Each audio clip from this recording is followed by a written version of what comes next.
Hello everybody, and welcome to Factorio on Deathworld difficulty with Permadeath. I'm gonna get chat set up here, and then we're gonna get started. I'm very excited to play this. I'm not expecting it to be a full-blown series, because the game isn't popular enough for that, but I'm making this for the purpose of teaching new players how to do this if they have their eye on Factorio and they'd like to try it out, and if they want to test themselves on some particularly difficult settings. I have a really amazing seed that we're going to use, where we have a fortified peninsula that we can reclaim from the biters and wall off. Alright, let me grab that seed.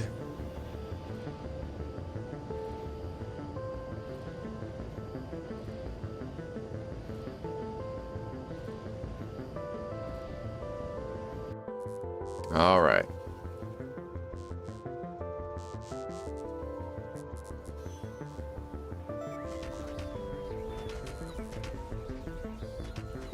Okay.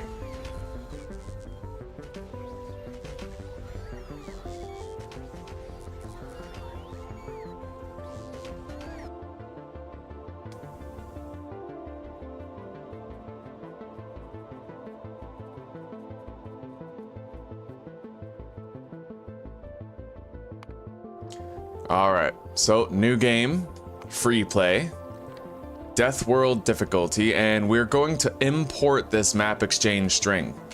I'm gonna have this map exchange string in the description of this video. And it's going to generate for you a peninsula with only one entrance to the south, and if you're crafty enough, you can secure this peninsula and wall it off from the biters. And then you can proceed to fortify it with flamethrower turrets, laser turrets, whatever you want. Let's see. Live. Edit. Oh, angled brackets aren't allowed, eh? Weird, I wonder why. Maybe I'll put it as a comment on the live stream instead then.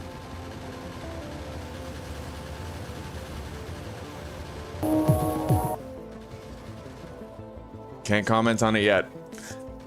Alright, for anybody seeking this seed, check the pinned comment down below in the finalized version of this video, and you will be able to recreate this seed for yourself.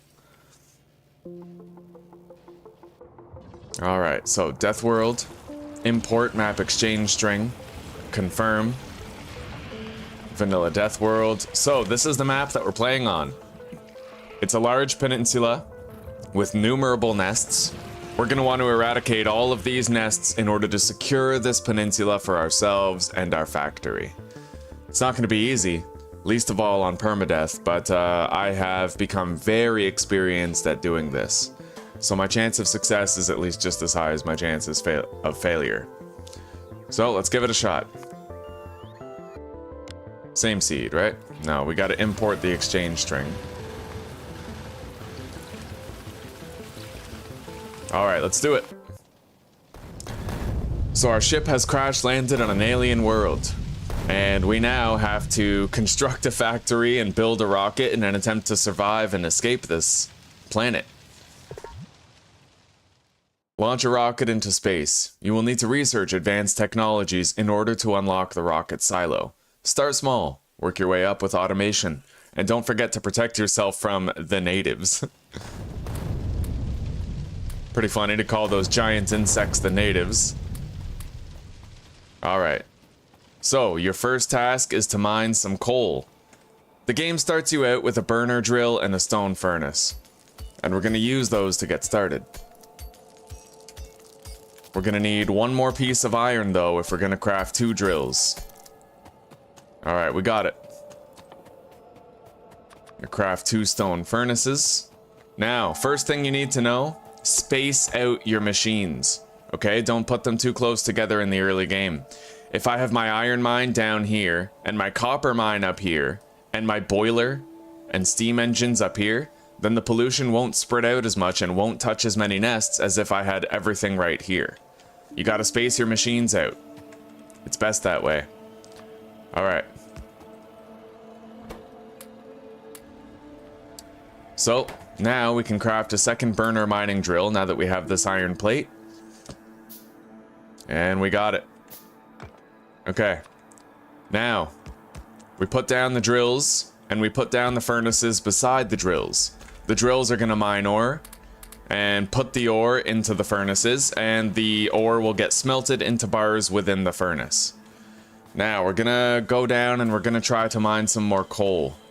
We need plenty of coal for these drills and furnaces. And we're going to want to upgrade to the electricity age as soon as possible. Fortunately, this is a desert map, and although desert maps have very little vegetation to take advantage of, they do typically have a lot of coal rocks.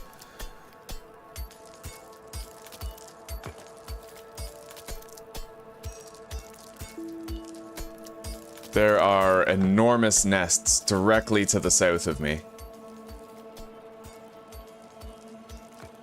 We're gonna have to avoid those like the plague until we're ready to actually fight them head on. Anyway, let's deposit this. We can fill up all of these with coal, keep them running. And now that we have those iron plates, we can craft another burner mining drill and another stone furnace. And we're gonna go set up a coal mine, or sorry, a copper mine. So this is iron, right here. Now we need to worry about setting up copper. That is a massive rock up there, definitely contains coal. We're gonna mine it on the way.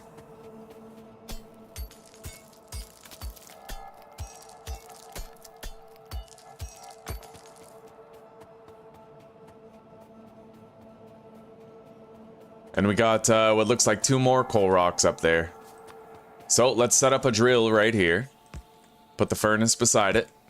And then put coal into both.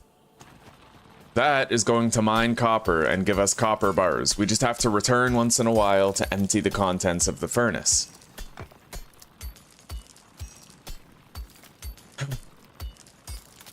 Alright, so while I wait for the furnaces and drills to mine more copper and iron, I am going to travel the island's perimeter. I'm going to fish. We need fish for healing.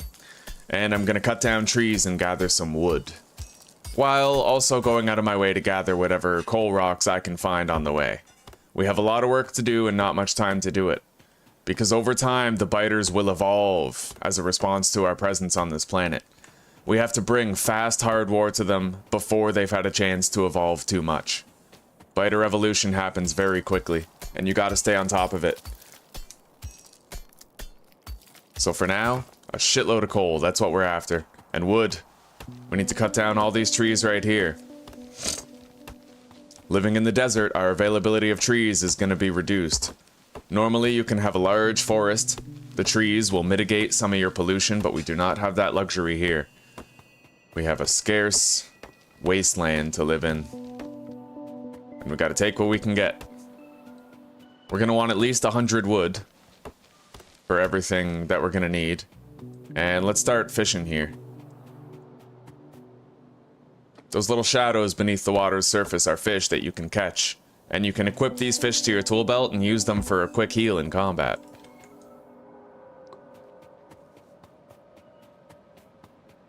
Now, it's the night of day 1. There is a day and night cycle that happens rather quickly in this game. It's probably a 10-minute cycle. Something like that, 10, 20 minutes.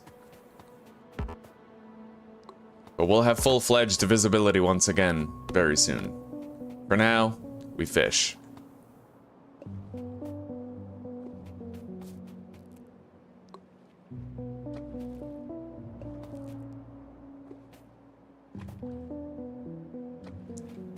We're gonna want to check back on the furnaces before they fill up with 100 ingots, because at that point, you kind of start falling behind. You gotta keep up production. If the ingot output becomes full, then it's gonna fill up with a bunch of ore that can't process. And we don't want that. We don't want to fall behind like that. So we're gonna make sure we get back to the furnaces with enough time to claim the ingots that are in them, so that we can empty the ingots and create room for more ingots to be processed out of the ore being inserted. You gotta keep up your throughput. We're gonna be building a very large factory one day. So you got to understand the processes, the automation, how to keep things flowing smoothly. We're not always going to be relying on a furnace and drill setup. We're going to have boxes and crane arms that are going to take our completed ingots and put them into wooden boxes.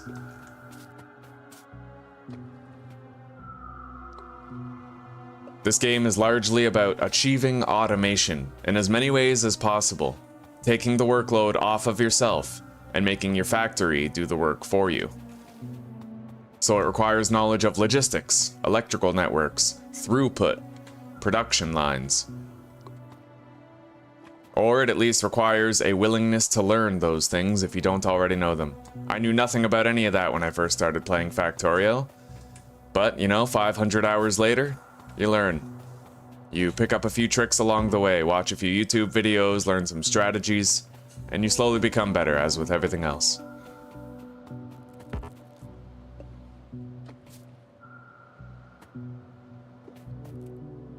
Alright, we have 310 fish.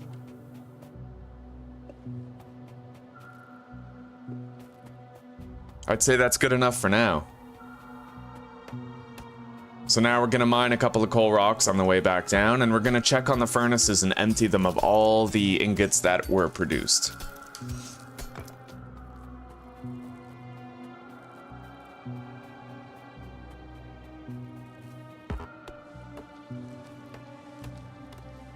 Alright, that's our 100 wood. We are set. We got a lot of coal rocks down there, but I might save those to harvest until after. I'm not sure. Well, let's see. We can get them. We probably still have enough time. You can always check if you press P and go to your production statistics to see if the furnaces are still running, or if they're completely full and therefore clogged. If they are clogged, the only way to unclog them is to empty all of the produced ingots out of them. Alright, we got all that coal. Let's keep moving. We have to avoid that nest, otherwise we're going to be accosted by several bugs, and we don't really want that this early in the game. I could defeat them. The game starts you out with 10 magazines for your sidearm, but you don't want to have to use them. Not if you can avoid it.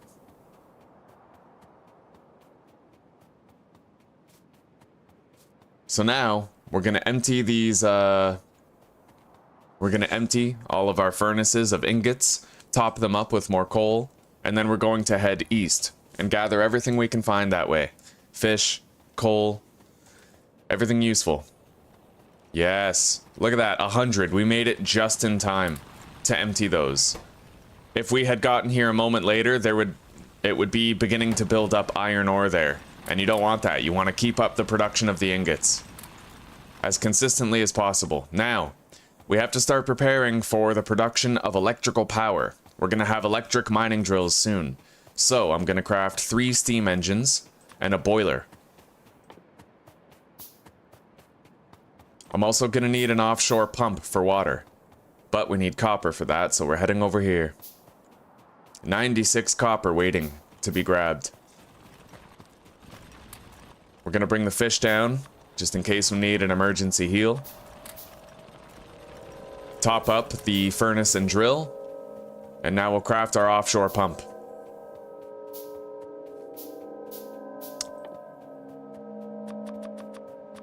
Gonna make 30 small electric poles.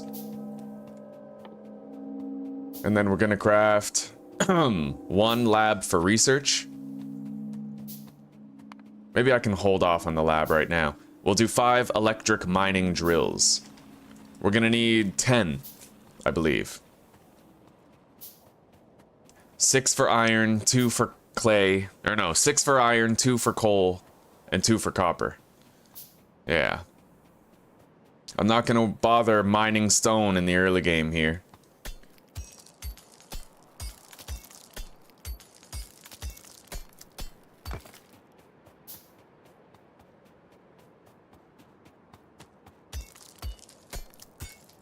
Technically we're mining stone right now, but this is manual mining. I'm not going to bother putting mining drills on stone for quite a while yet. Not until we're ready.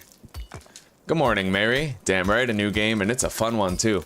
It's a top-down factory building game where you have to contend with natives on a planet that you crash landed on. The natives are giant insects and mega, like, huge sandworms. Really awesome. And you have to slowly, you have to construct a factory that is capable of producing materials in an automated way.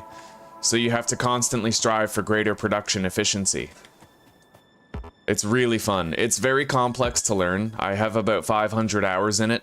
And when I first started, I didn't know anything about, like, throughput, electrical power, what's the word I'm thinking of? Logistics, right? It's a very steep learning curve, but it's worth it. It is so fun once you get the ball rolling. So, Mary, how's your morning today? I'm personally really looking forward to my coffee. It's coming soon. The fair maiden of the kitchen is working very hard to make it so. Zuzi has a day off today. So she's just, you know, she's doing the dishes real quick. And then she's gonna be in here to chill all day. So how's your morning going, Mary?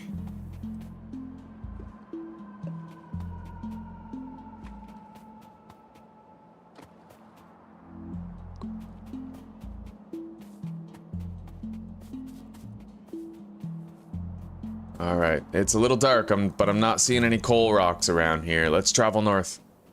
There's a bunch of coal rocks right there that we can mine. We need it.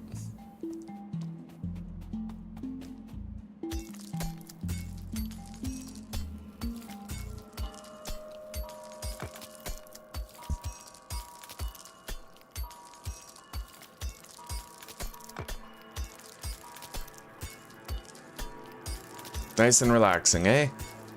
Very good. We got a little bit of sun peeking through the clouds where I am today. A little bit. A fair amount. Alright. Oh, we got a nest right there. I'm gonna have to go down and around the other way. If you want to monitor your pollution, right here. You activate this and it shows you the red pollution clouds being emanated from your mining sites. You need to monitor the pollution because pollution not only causes evolution for the biters, the insects, but it also triggers waves of attacks from the biters. They hate pollution and they will go to attack any sources of it. Including, but not limited to, your factory. They will try to completely demolish your factory and cease its pollution.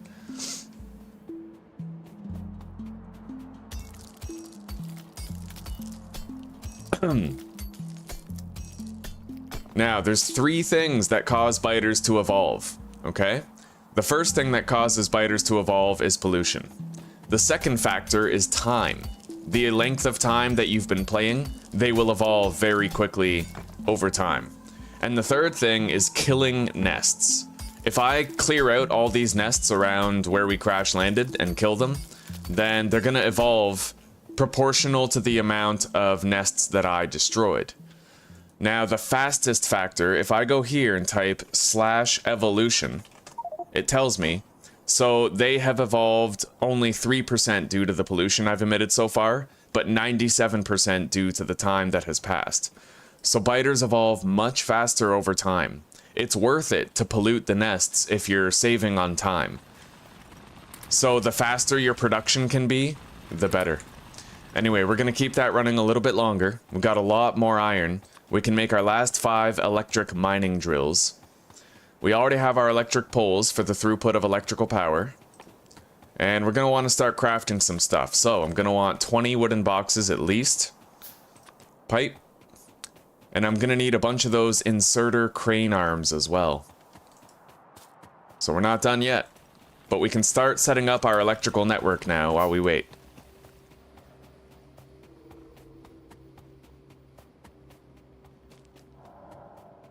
Just finished with a rain shower, eh?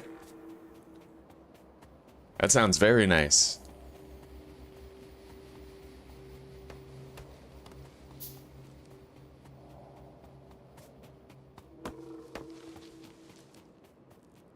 Okay, we have 400 fish. We will want more, but we're doing okay so far. we have to set up our offshore mining pump right here. So I gotta figure out where I'm putting that. Maybe like right here. And then we have a boiler. Well, hang on. Copper mine is down there.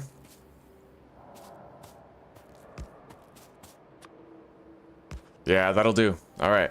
Now we need an inserter, and we put a wooden box right here. So when I've supplied power to my factory, there's going to be coal in this box, and the crane arm is going to feed the boiler. And the boiler is going to feed these steam engines. And that's how we'll produce the electrical power for our shit. So we need to now place these electrical poles within range of every device that we plan to use in our factory. Yes, so now let's wire this down. If you hold left click, any new players who might be watching this in the future, if you hold left click, then you'll automatically place these poles at the appropriate maximum distance. And you don't have to do it manually this way. It just automatically spaces them out perfectly for you. You can also do the same thing with underground pipes. If you just hold left click, then it does it automatically for you. All right, so we have electrical wiring all the way there to our copper mine. Now we need to fish it over here to the coal and the iron.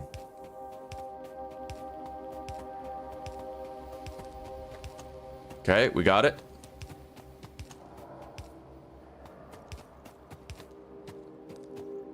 You know what, we'll start our iron mine up here. It'll suit our purposes just fine.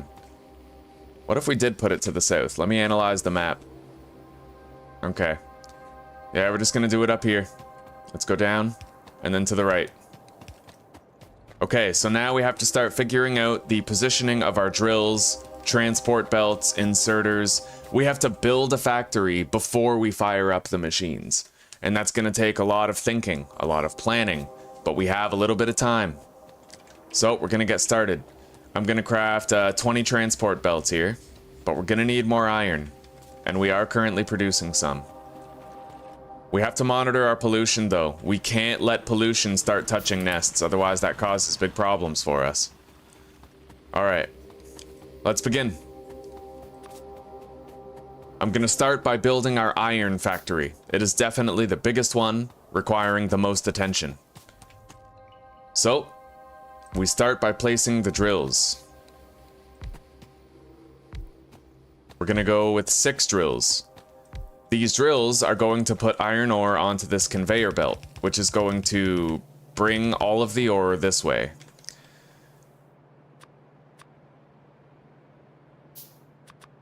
And then these crane arms are going to pick up the iron and put the iron inside furnaces. And then other crane arms are going to take the ingots that were processed in the furnaces and put them into boxes. Yes. Throughput required. All right. Hang on.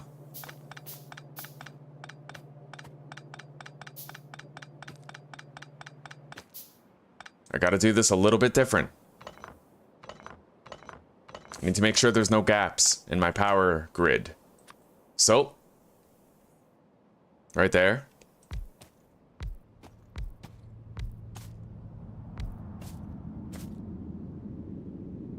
I could go back by 1 more here. Okay. Each of those has access to at least some iron. Now, I don't want these to be spaced apart by 2. I want them to be completely connected, so there we go. Now we need 1 more down here to get that drill. Alright, all the drills now have power supplied to them. And all of the ore is going to be fished this way. Now, we need to smelt this shit down. So, put that there. Another one here. There. Here. Okay. Now we need to build some stone furnaces. For now, though, I think it might be prudent for us to shut down our iron mine. If we look here at the production statistics, you can see, yes, we've had pollution begin to touch nests down there. We have to stop that happening. If pollution continues to touch the nests, they will produce waves of enemies to attack us. You can tell, in the past 5 seconds, pollution has not touched the nest, but in the past minute, pollution has. So it's time for us to shut down that rudimentary mining setup for iron. And we're also going to collect our copper drills over here, and cease that as well. Let's make 10 more inserters and set up our copper mine.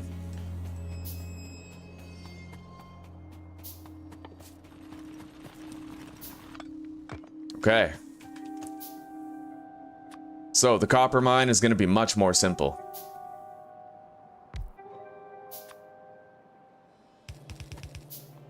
Very simple in comparison. I think we only need that one drill, maybe. No, we'll do 2. Alright, now we have inserter arms right here.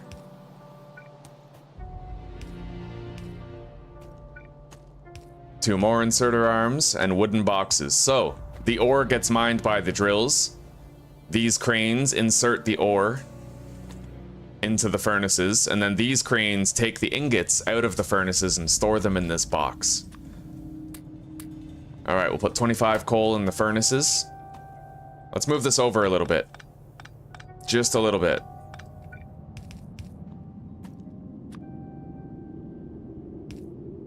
Alright, that'll do. I'm gonna put these here.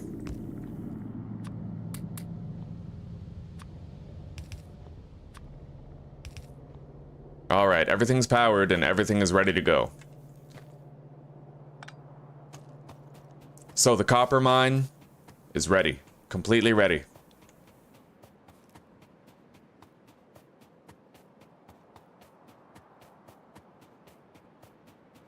Now we gotta do the iron mine, which is gonna take a lot more focus. Hello, Zuzi. Thank you so much. Oh my god. You're welcome. I love you. I love you too. You're precious. You're goodness. Oh my goodness. You're the bestest goodness that ever should. Ness. Oh.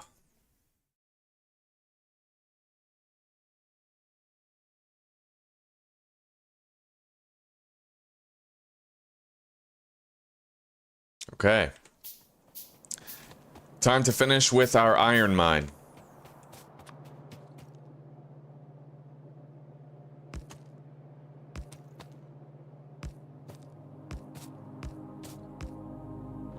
So we have 6 drills and 6 furnaces. Plenty of coal. All the furnaces are loaded, but we're actually going to want a few more furnaces than that. You don't want to have an equal amount. Not until you have improved furnaces. We need to get improved furnaces before it becomes a 1-to-1 ratio. So, I think we could make do with 2 extra.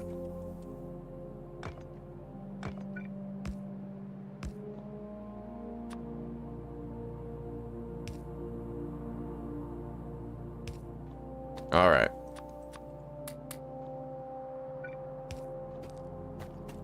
So when we connect electrical power, this entire factory is going to come alive and start working. Now, we need more electrical power over here. In order to power the crane arms that are going to remove the completed ingots and store them into boxes.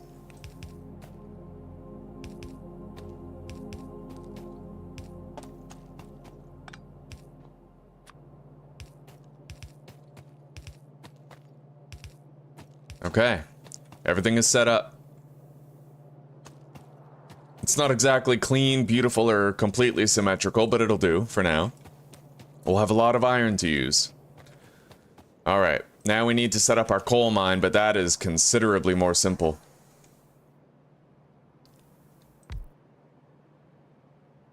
That's it. You just fucking put the drills down, put wooden boxes there, and that's all you need.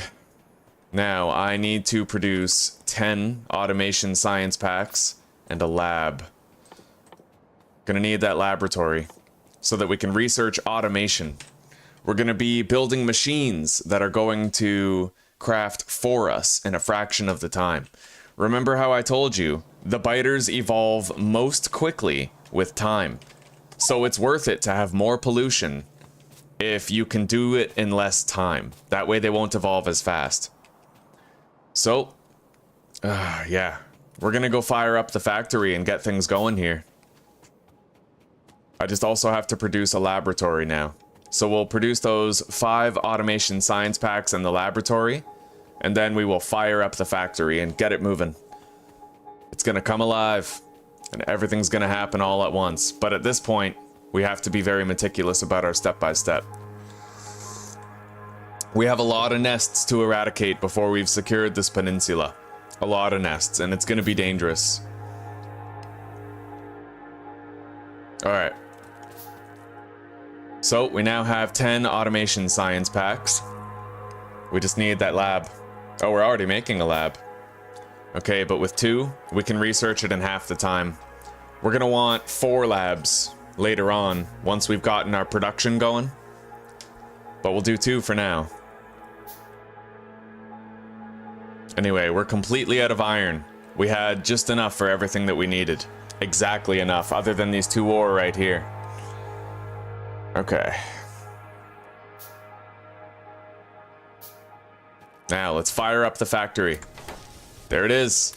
And I will put 7 stacks of coal inside that box. Now, if the factory, if this runs out, then it'll feed it with the coal from the box.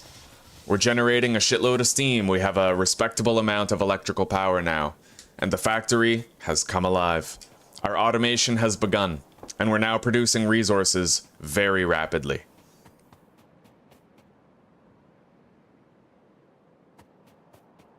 It's gonna... Now, the pollution is going to start emanating from the mines. So, right here, the red is going to expand outward from here. So we don't have to worry about this pollution continuing to touch those nests. But we will have to guard these areas with our life. If the biters come here, they'll fuck up our factory. We don't want that. Now, let's deposit this red science juice in here and start researching. Press T to start new research. The first thing we're going to research is automation. We need that. It's going to happen fairly quickly. Yes, it's alive! Alright, we're going to need more throughput here. Definitely going to need more throughput. So, move that over. We need 1 more of those. Okay. And we're going to need more transport belts, which means we're going to need more iron. Yeah, I'm a little rusty. It's been a while. I forgot the ratio of required furnaces to mining drills, but I think it's 2 to 1. So I'm going to need more furnaces at both mines. But look at this. 32 iron in this crate. Basically, we just got 253 iron. Since we powered up the factory, we have a shitload of coal in there too. This is Factorio. Now this is pod racing. Alright, now let's just lay those down, fill them up. And we have the crane inserters, so 1, 2, 3. Fish more power up here. Now we need more of those transport belts as well.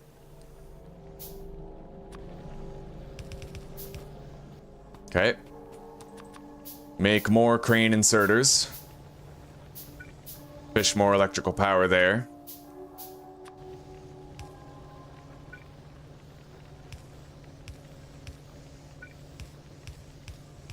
Okay. So now, you see how there's ore kind of built up on this belt? You want to stop that buildup from happening by producing more furnaces and cranes until you've gotten rid of that excess stuff on the conveyor belt. As you can see, there's a lot of copper here.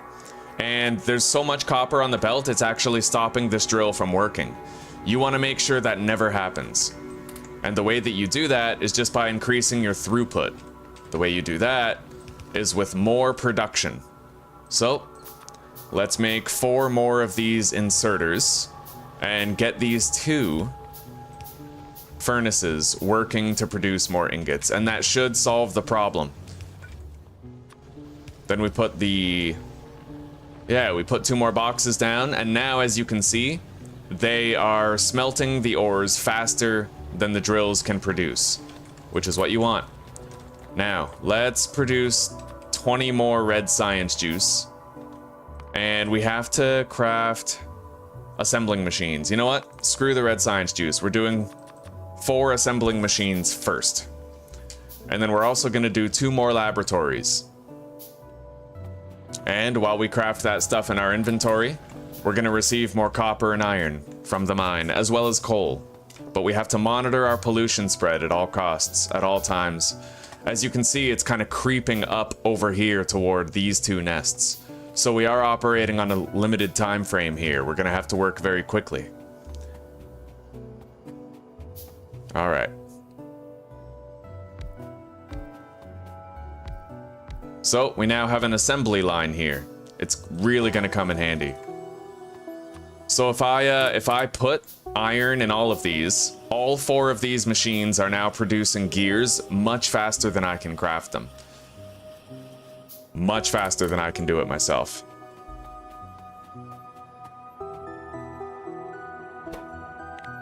All right, let's craft some red science while we're waiting for the other stuff to finish. So we're gonna put copper and gears in there.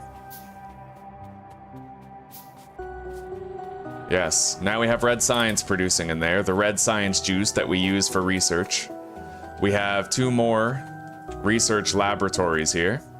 And if we want, we can immediately shut down the entire factory by removing this pole. If I remove this 1 power pole right here, then the copper mine shuts down, the coal mine, the iron mine, it all shuts down, and we immediately cease the production of greater pollution.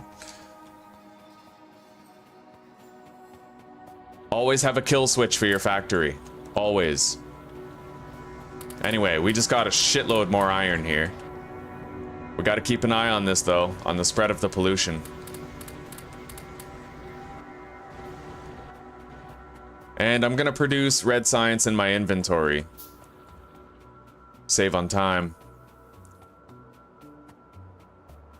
So now we just have to bang out a bunch of research and unlock all the technologies that we're gonna need to bring war to these biters and secure this peninsula for our own use.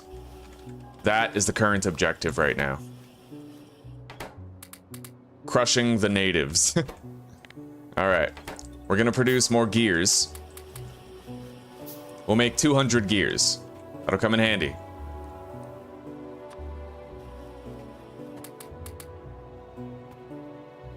Alright, time to research. We're gonna do, we need steel armor in order to attack the nest, but we're gonna do military first. We really need military research. We'll get a shotgun, shotgun shells, and a submachine gun, which is a considerable upgrade from our little pistol down here.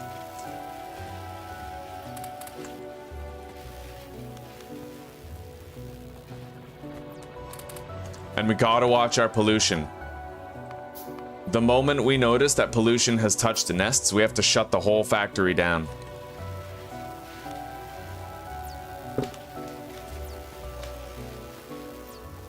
This is permadeath after all. We're in it to win it, right?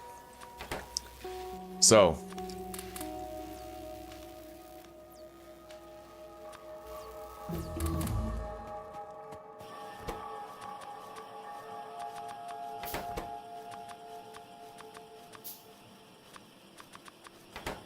Now we're going to research something else. We're going to start researching steel processing. It may also be a good idea to do some gun turrets. You know what? Gun turrets first. That way we can at least put a couple turrets down to defend our factories in the event that they get attacked by biters while we're gone. You don't want that to happen at all. So let's craft a submachine gun. Craft a shotgun. Shotgun shells. And some more magazines for both our own submachine gun and the turrets that we are crafting currently. Alright, very good. Gun turrets have been researched. Now we are going to start working towards steel armor. We need that armor if we're ever going to bring war to these bugs. In the beginning you can craft light armor made of iron, but it's very weak compared to steel armor. You have to research your way up to steel armor. Now, if you look here at the tech tree, these orange icons right here are things that I can research once I've researched something else that is requisite. So once I research steel, as you can see, steel branches out into these various technologies. I'll be able to craft a steel axe and heavy armor. So that's how the research works in this game. There's a huge amount of tech and research that you have to unlock. Oh, Casual Gamer Man, I'm sorry, buddy. I didn't see your messages there. Live chat was glitched for me and it wasn't giving me new messages. Oh, the Nemesis system, eh? It's going well there, eh, Casual? Well, good, buddy. Very good. Yeah, welcome. Glad to have you. Alright, let's put more of this science juice in there. We have our machine gun and we have our shotgun. So we're at least sitting on that additional power.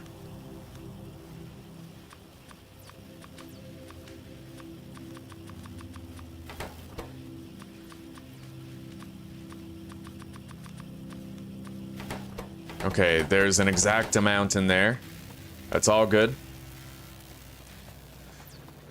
Now, as far as mods, you can heavily mod this game, but I'm only using one mod. And it's a quality of life mod.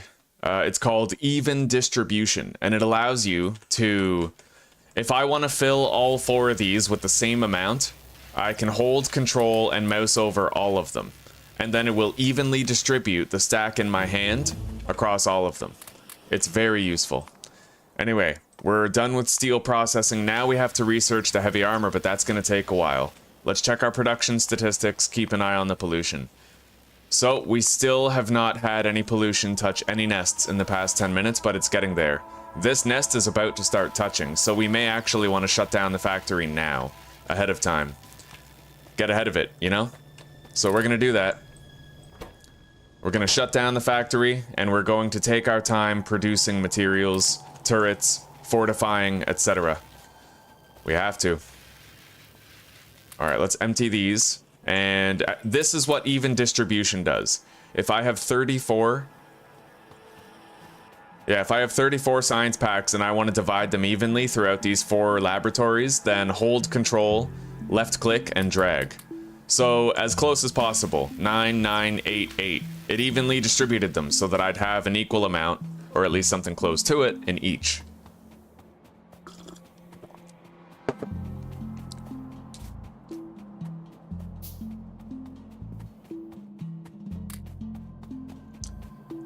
Alright, let's collect that iron, smelt it down. Now, we have to produce steel. In order to craft our steel armor, we're actually going to need the steel, but I know how to do that.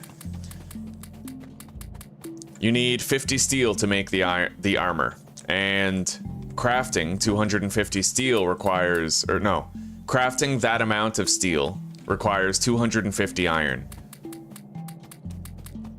So I'm going to put 25 iron in each of these 10 furnaces. And that is going to produce the steel that we need to make our armor. But we gotta really watch that pollution over there. In the meantime, let's grab the iron that we put in this box, and let's craft turrets to defend our factory and various parts of it while we're walking around. You don't want to leave it undefended.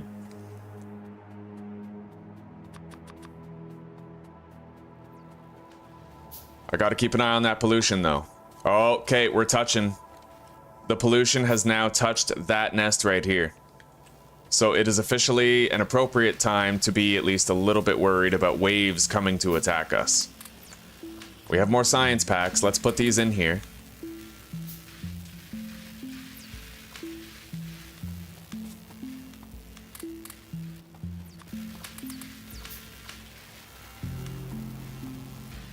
Alright.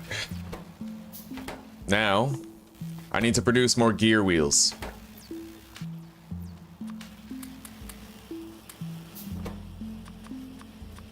We'll do another 200.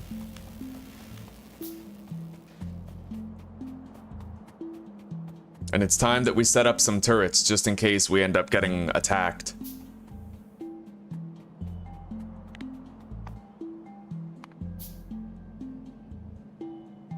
It's definitely this nest right here that the pollution has touched. All right, all of our steel is done. When heavy armor is finished researching, we'll have it. Yeah? Sorry to interrupt. For dinner, chicken or beef, because I think we're out of pork. We're out of pork. Yeah, so What about sausages or whatever? we don't Nothing? I mean, we have those processed hot dogs, but it's not a good...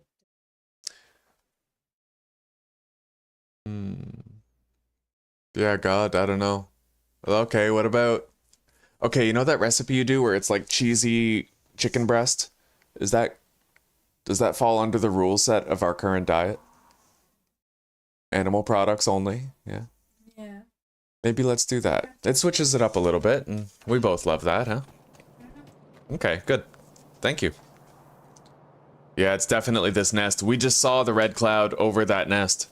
So, if I look over here, you see these 3 biters right there? That is the nest forming up an attack. And that attack is going to come for our factory. So what we can do is we can engage them on our own terms. I'm just going to melee them. I mean, 3 biters is nothing. I can melee those guys. Bring our guns back down. Heavy armor is almost researched, at which time we will be able to at least start fighting the nests, but it's still risky. Let's place our turrets and put some ammunition into them. Okay, we have turrets right there. 10 magazines per turret.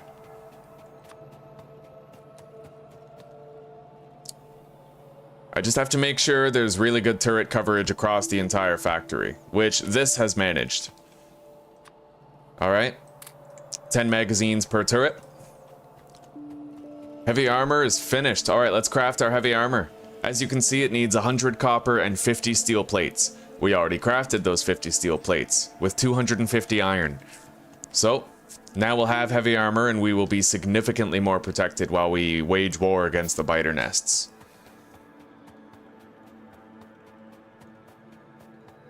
And now we have 200 gear wheels. Oh, right, it's 2-to-1 ratio. So we have 100 gear wheels, but that's okay. We have to research logistic science packs, which is going to take a lot of red science juice. We don't even have enough yet, so we're going to produce more.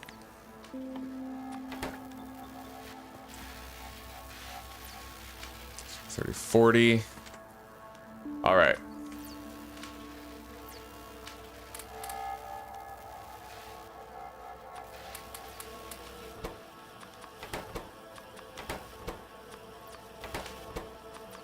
We don't need all that in there, just some.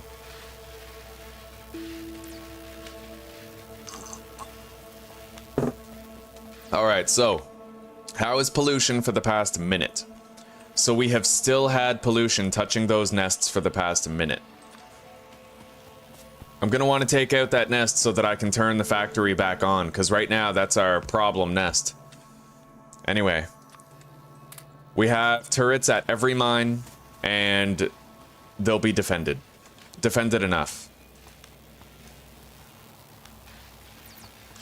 I'm not really worried about an attack coming at our assembly line and research area here. Alright, we got 20 more. Let's go. Once we unlock the logistics science pack, we will then be able to research Military 2, which will give us access to grenades, and we need those grenades. They are requisite for fighting biters. And this steel armor that we crafted gives us incredible explosion resistance. So we'll be able to be in the line, we'll be able to be in the explosive radius of our own grenades without much issue.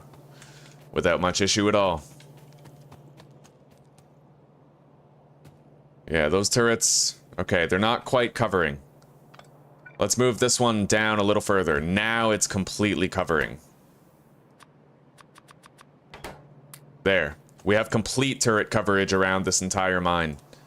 That's what you want. You want to make sure the green circle expands around the entirety of the mine.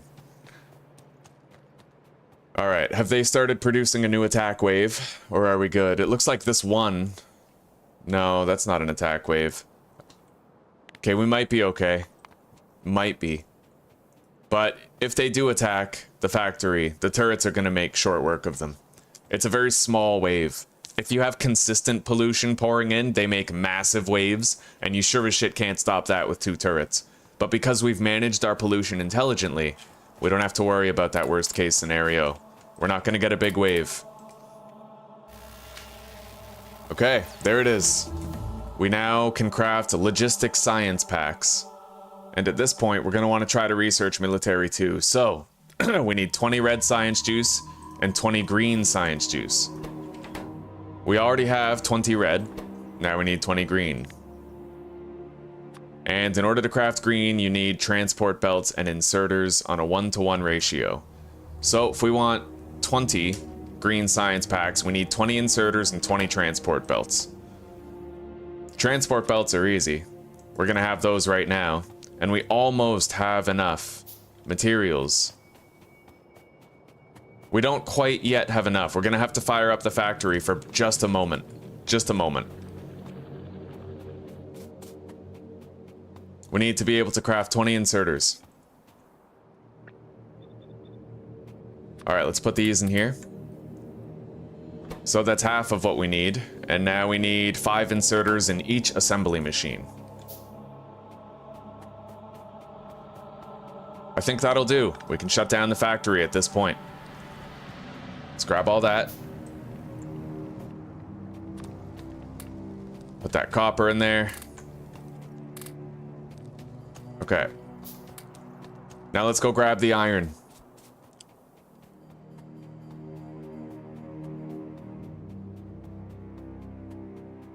Yeah, we need 3 more inserters. We're very close. Any extra iron that we can get will be really useful. Anyway. Smelt those.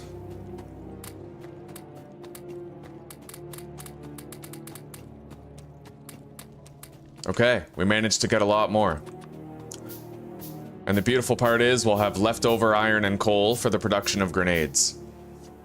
And we can really take on those nests. I did a really good job of pollution management here. A really good job.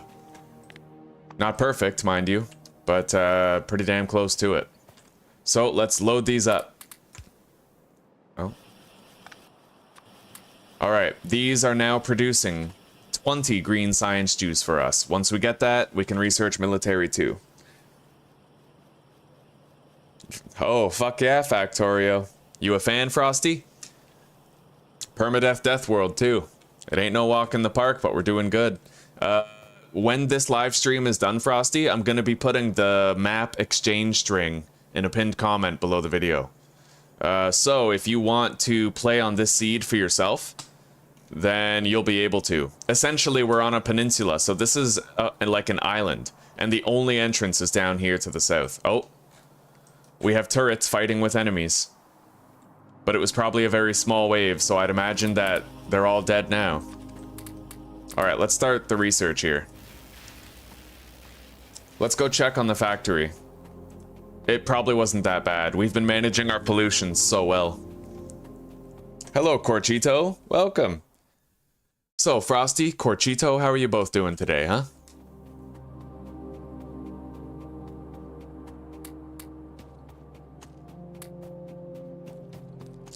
Yeah, we got some dead biters over here. It was a feeble attempt at a wave. Our pollution cloud has been managed very well thanks to the spaced out nature of our factory. We have our electrical generation up here. We have our research area and copper mine over here, and our iron and coal mines down here. And because of that spaced out approach, we were able to get a lot more done without triggering too many nests to start attacking us. We did very well.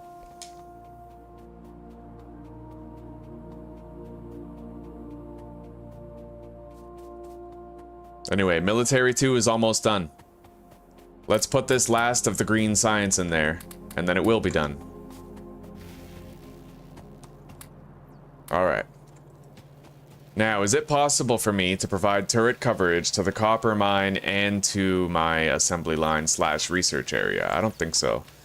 Not without crafting more turrets, but we're okay.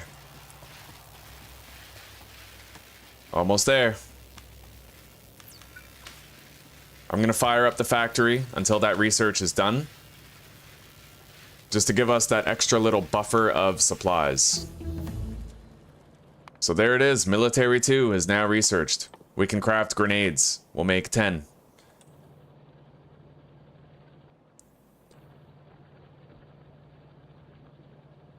All right, we can shut the factory down.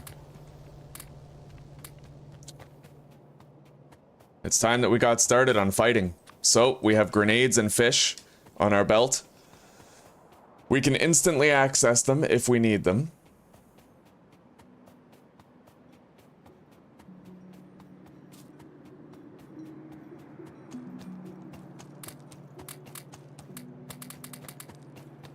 Okay.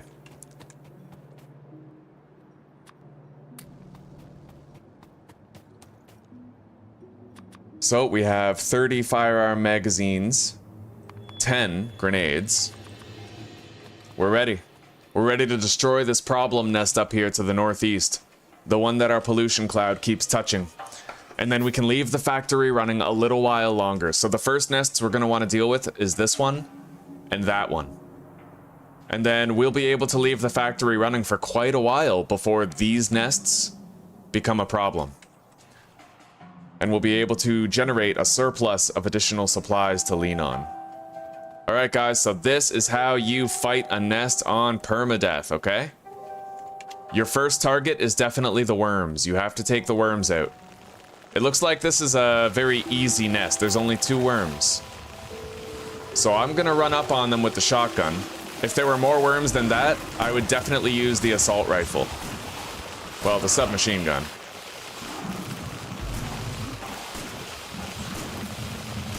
Okay, that's it. Now we can actually fight the nest itself. And that's pretty easy. You just stand here with the shotgun, and you keep shooting, and you eat fish as needed.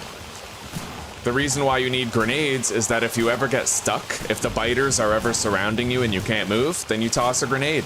You kill every biter.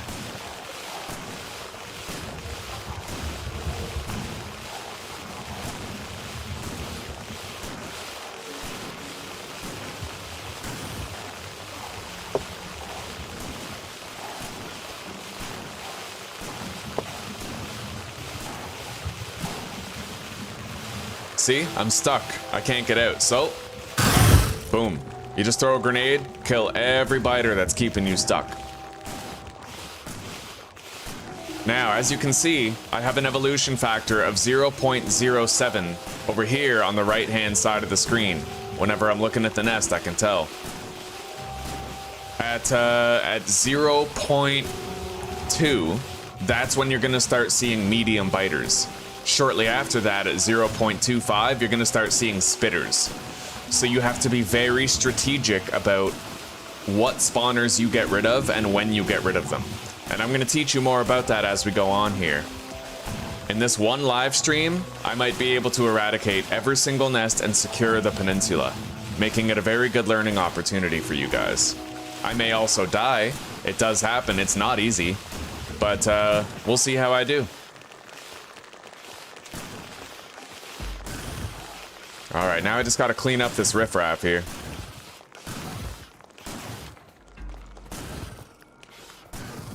Done. Alright, that nest has been completely destroyed, and we're no longer at risk of triggering attacks from it. The next problem nest is gonna be up here by this body of water. And while we take it out, we can go fishing in the nearby pond. Beppis, welcome. Oh, yeah. Few of you guys are really happy about Factorio, huh? I love Factorio, man, and I didn't think it would do too well in live streaming, but you know what? If I can get past this first hurdle and secure this peninsula, then I might keep this series going. This is really just meant to be a permadeath Deathworld kind of starter guide for anybody who wants a starter guide for it, but if it does well enough, I'll just keep on playing in this world. I would love to. But I have to kind of, you know, as a creator, you have to juggle viewership with entertainment and content, so we'll see. Time will tell. Either way, this is going to be a great starter guide for anybody who wants to try Permadeath Deathworld. I'm covering all the important facts in this. All the basics. All right, that nest is right over there. So let's engage in the fight. We got plenty of extra fish. Just about the only thing I can think of is I should craft more. Okay, so guys, look, we have 1, 2, 3, 4, 5 worms. I can't go in there with the shotgun. So what I'm gonna have to do is kill them one at a time with the submachine gun. That's the only safe way to do it. And then when you kill one, throw a grenade to get all of the bugs off you. And then you can keep moving and gun down the other ones. Now I can move in with the shotgun to finish the job. Oh, my health. Oh, my God. Okay. Looks like the worms are now done. Oh, okay. I got free. Good.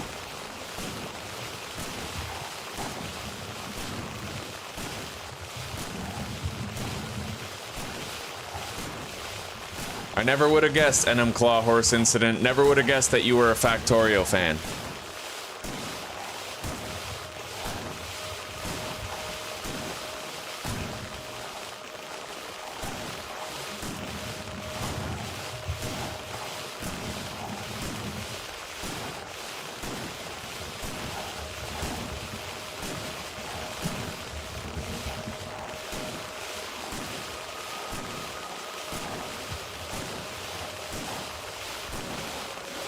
Now, if you want to avoid getting stuck on biters, finish off the nest with your machine gun, because then you can instantly run away at full speed.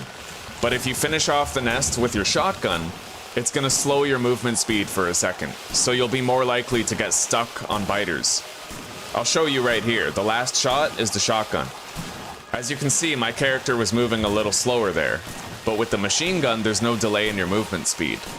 You can just destroy the nest and move away at full speed right away. All right, let's finish these guys off.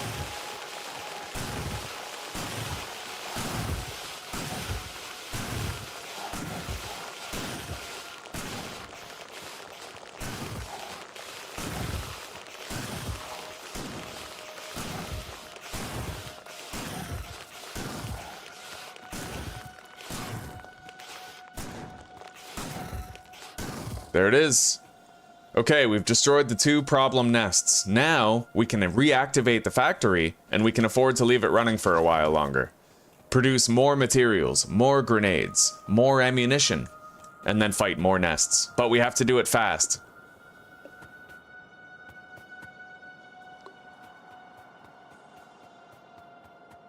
I'm only running 1 mod, Frosty Deeps, 1. I'm using Even Distribution.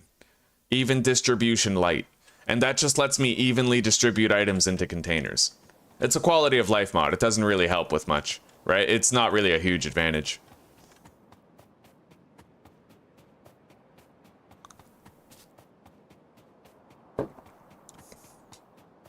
So if I have a stack of 100 iron and I want to put 25 in 4 containers, like look at this, right?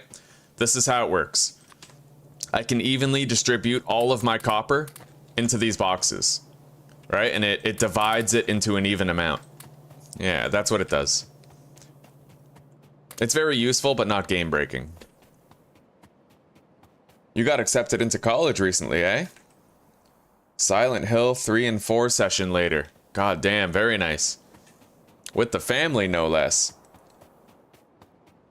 Very, very good, buddy. That's wholesome.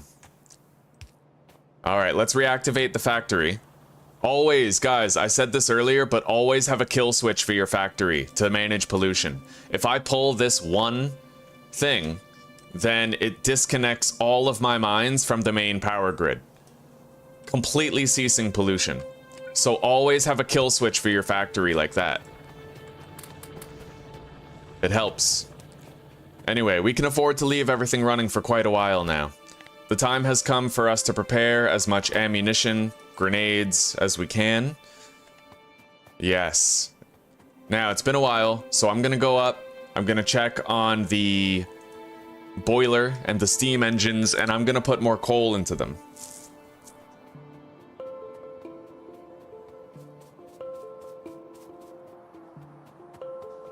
That is really awesome that you have something to bond with your family over. That's really good. All right, so we have put a lot more coal into the chest here. This crane arm is going to feed the coal to the boiler, which is then going to produce steam for the engines, and that's where our electrical power comes from. So far, so good, guys. Now I just have to mass produce grenades and ammunition. Now I want you guys to look at something, okay? I've already showed you this earlier in the live stream, but for those of you who just arrived, if you press the button below your escape key, the tilde key, and then you type /evolution, it tells you your evolution factor and it tells you what has contributed to it. So as you can see, pollution it doesn't account for much of their evolution. They evolve the most by the factors of time and spawner kills. That's what makes spiders evolve the most. So it's worth polluting more if you can do it in less time, right? If I didn't make all those mining drills, all these iron drills, then it would have taken me more time to get set up, and they would have evolved even more before I was able to fight them. Always pollute more if it means accomplishing it in less time. It's worth it. But at the same time, manage your pollution in such a way where you don't have to worry about massive waves of biters attacking your factory. It's a juggle. 25 and senile. You know what, actually? Beppis, it's funny you should say that, because I was, when I was your age, I'm 32 now, not much older, but when I was mid-20s, I was worried that my brain was going. I was worried that I was going to be a dementia case. But, honestly, I found that the more I did intermittent fasting and took cold showers, the less worried about that I became. And my brain became the wellspring of agility and focus that you see today. So if you're ever worried that your brain is kind of fading away in effectiveness, just start taking cold showers and start doing intermittent fasting. And you'll be all right, right as rain.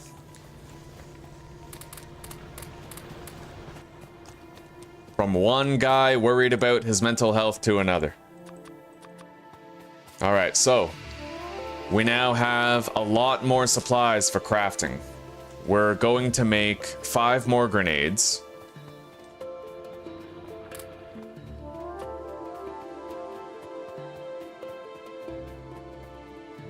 And then we're going to craft a bunch of shotgun shells. We're going to need them.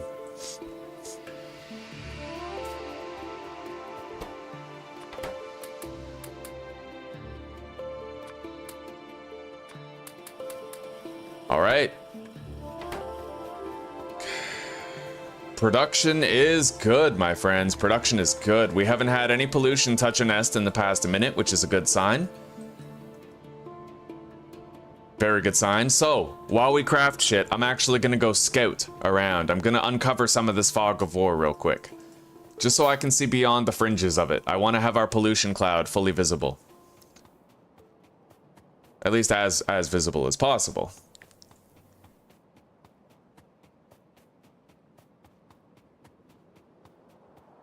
Alright, the pollution cloud is no longer obscured by the fog of war. We're good.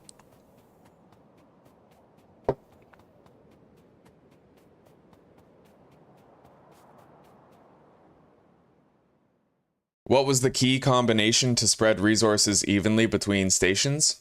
Oh, Beppis. Okay, you're gonna need to install this mod, alright? Even Distribution Light. And the key combination is you hold Control and left click, and then mouse over the things you want to distribute. So, if I want to distribute my stone into these 2 chests, I grab the stone, hold Control, hold left click, and mouse over. That's all there is to it, buddy. Oh, yes. We're producing our shotgun shells very quickly. I think I'll be good with like 60. Oh, and by the way, guys, so look, if I choose shotgun shells, if I hold shift and press right click, then I copy this and then I can shift left click to paste it to the other assembling machines. Or if I remove this one, make it empty, I can copy the empty and empty the other ones that way. The more you know. It's a very useful keyboard shortcut. Anyway, we're gonna have to craft more machine gun ammo now. And we're going all out. Let's fill that up. We'll produce many magazines. Let's check on our pollution. We gotta keep an eye on that. In the past 10 minutes, no pollution has touched any nests. I would say our two big risk nests are this one and these ones. But this is gonna spread over here by one before it goes down. I know that much.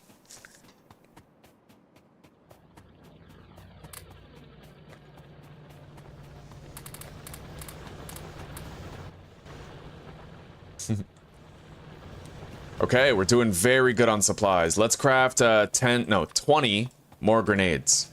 20 more grenades. We already have a good amount of shotgun shells. We're producing machine gun ammunition. We have a lot of fish that we can eat while we're fighting. We're going, guys. We're only an hour in. Look how far I've gotten in 1 hour just because I was able to organize myself well. It helps if you write down a step-by-step guide. Keep yourself, you know, oriented. Always know the next thing you need to do. Alright, let's grab these magazines. Good. Very good number. We have 100 magazines. And we're gonna have 35 grenades when those are done. And I'll craft 40 more shotgun shells as well, but I think for the shotgun shells, I'll do it through here so it's quicker. Control right click.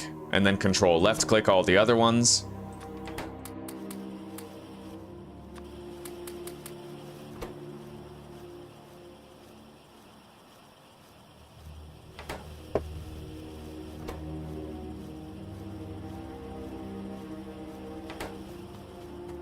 All right, monitor pollution.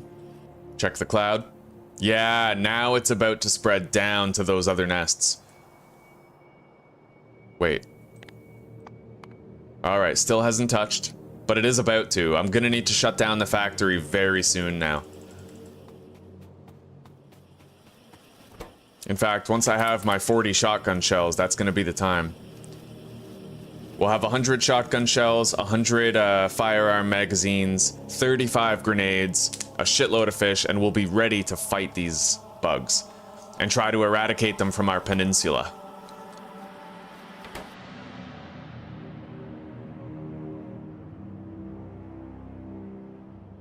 Almost. Alright, we're good. Time to shut all this down. We now have 100 shotgun shells. We have just about 100 firearm magazines, 35 grenades. Let's shut down the factory before the pollution touches. We don't want to let it touch at all.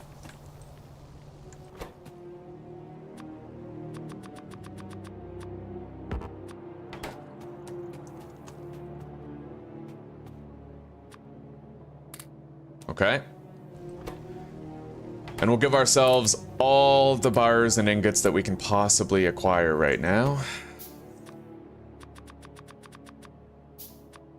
There. We are well stocked, my friends. We're ready to bring war to the biters. Oh, don't worry about it, Beppis. Just say yeet, ratchet, riz, and clutch a lot, and you'll fit in just fine. You don't even have to know what they mean, you just have to say them, and the kids will be like, yo, that's clutch ratchet, bro. That's fucking yeet. That's fucking... What the fuck does that even mean? I don't know, Zuzi. I'm still trying to decipher the tablets. Okay, so there we go. We're ready. Not only do we have all these supplies, but we have a shitload of other supplies to make more stuff. So we're good. I'm gonna just have an exact 40 grenades. So, the time has come to bring war to these biters and secure the peninsula for ourselves. But this is gonna be very dangerous. Very fucking dangerous. This is where I'm most likely to die. All of our preparations have brought us to this time. This task, this moment. Yes. And I am scared of it, but I'd be a fool not to be. Now, as you guys can see, down here, this is the most dangerous place ever. There's dozens of fucking worms everywhere. Alright, I'm gonna go over here first.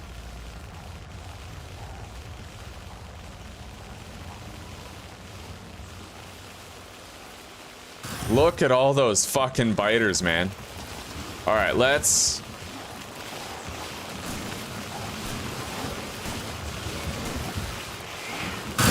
use a grenade.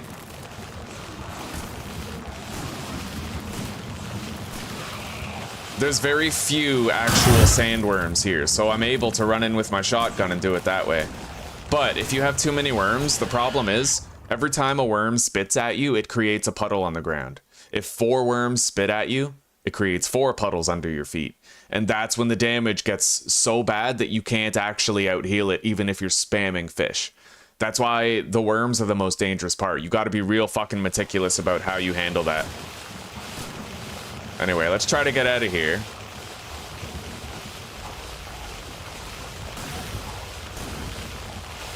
I've had to use quite a few grenades already, so I'd like to try to save them if I can. But that's okay, fuck it, let's just get out of here. Alright, now, your first goal is to completely eliminate the biter nests from each nest. I'm not going to be attacking very many spitter nests, not really. We need to get rid of the biter nests before medium biters show up. Because the danger level and the power jump when medium biters start showing up is horrendous. Right now, the biter evolution factor is at 0.1. Once it reaches 0.2, that's when we're gonna start seeing medium biters, so we gotta work fast. Really fucking fast.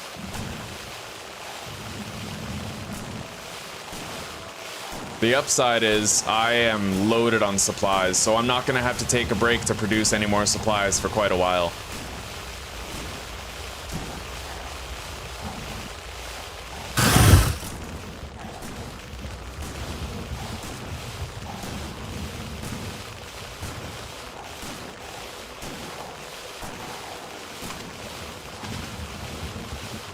God, there's so many biters here. It's because there's a nest right beside this one. And the biters from that nest are pouring in over here.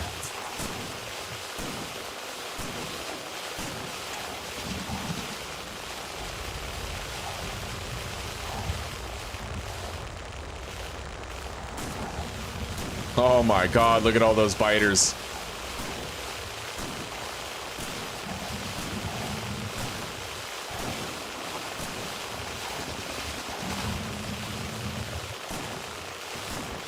Just remember, bro, yeet, clutch, ratchet. With a hint of fucking Riz.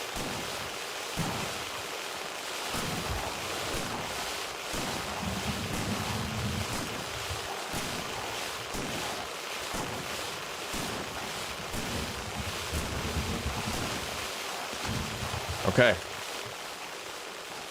Now, how many worms spawned at this nest down here?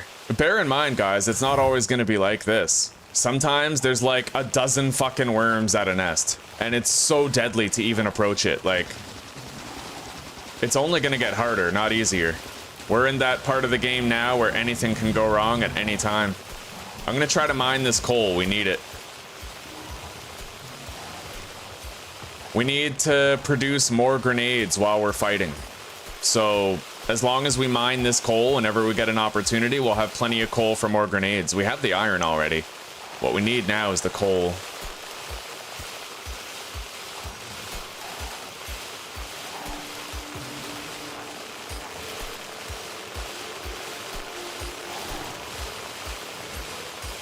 All right, let's take out these worms. As you can see, the worms actually have predictive spit. They shoot where you're going to be, not where you currently are. All right, let's go. Can I get free without using another grenade or what? Yeah, looks like I managed. It looks like we've eliminated all the worms at this nest already.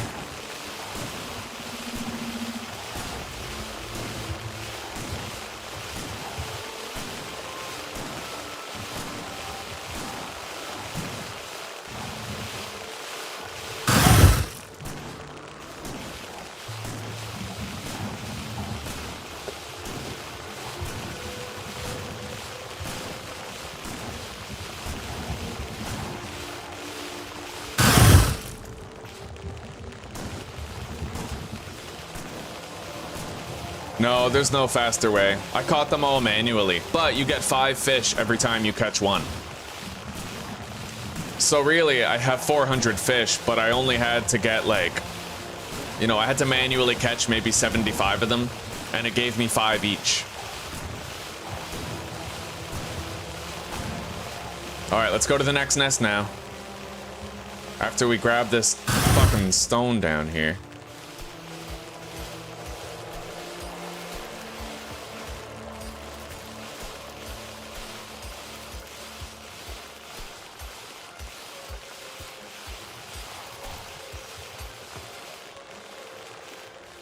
All right, now up here. Now, if you guys take a look at this nest, 1, 2, 3, 4, 5, 6, 7, 8. There's just about a dozen fucking worms there, so this is gonna be very, very deadly.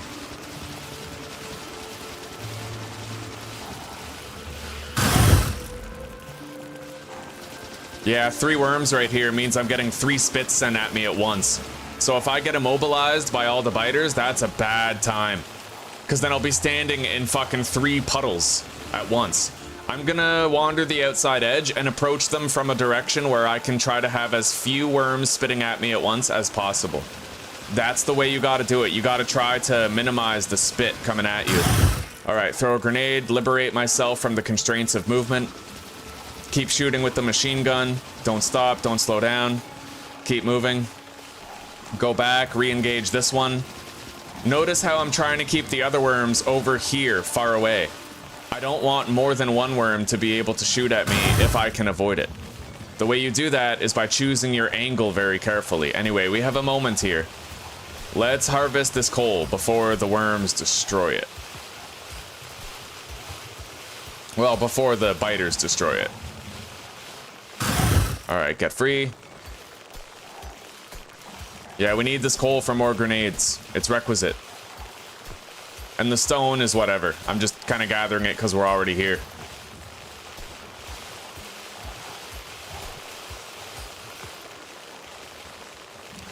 Now I'm going to approach from over here.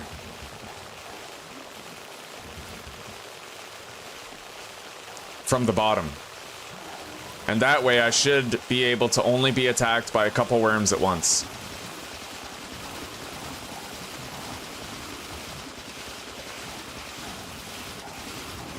You gotta, it's hard because you have to focus on the worms and your health bar at the same time.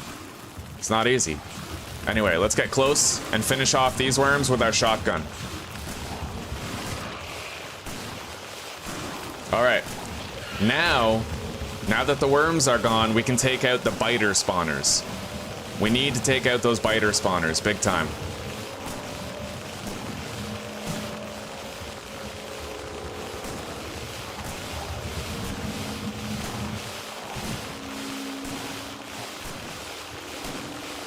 Hell yeah, Frosty, we're doing real good over here. Having a wonderful day. I'm not dead yet, right? So there is that. We're winning, son.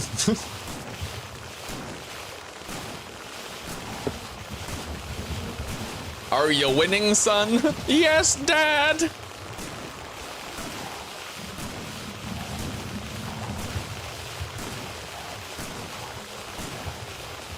All right.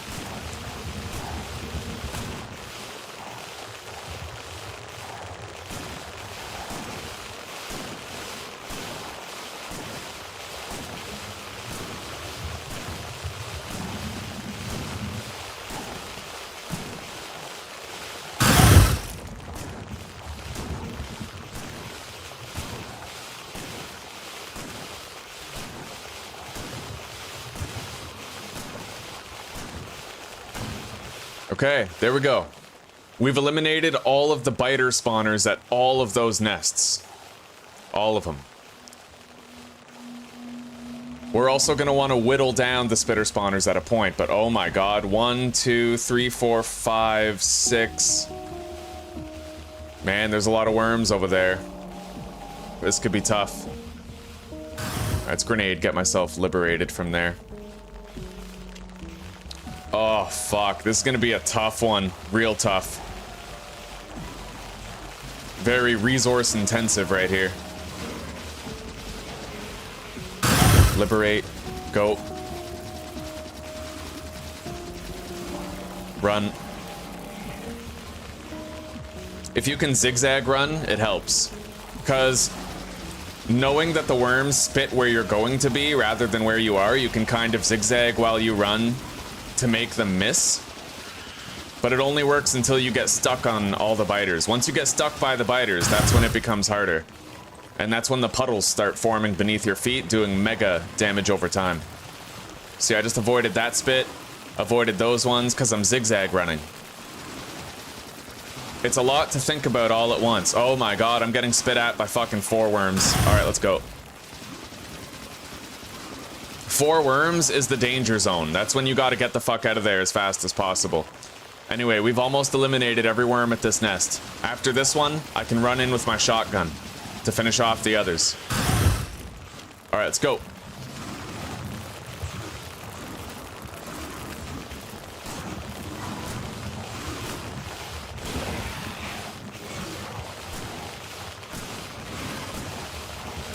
Okay, now we just do the biter spawners here.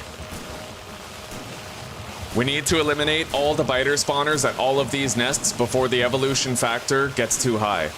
At 0.2, medium biters start showing up, which is manageable, but you don't want too many to show up, and the longer it takes you, the more will show up, so.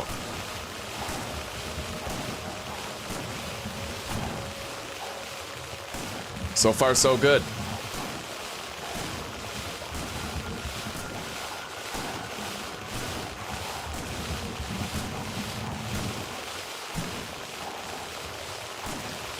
If I had to try to fight a nest like this and there were worms, medium biters, and spitters, I would flat out die.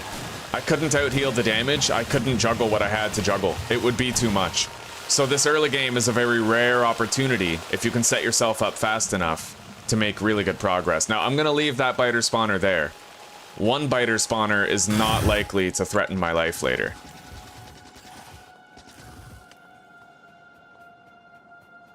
Alright, now. Next nest, this one down here by the coal mine. We gotta clear that, and we gotta do this one over here. This one is majority biter spawners, so I'm probably just gonna destroy 4 of the spawners and the worms. Let's do this one first. It looks to be the dirtier nest. Alright, I'm making another just about 100 magazines. And, yeah, let's keep going.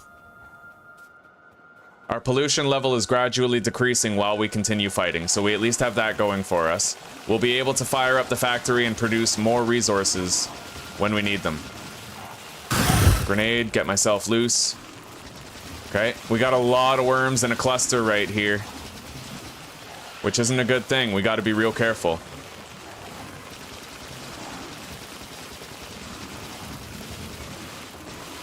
Get myself loose, heal, shoot.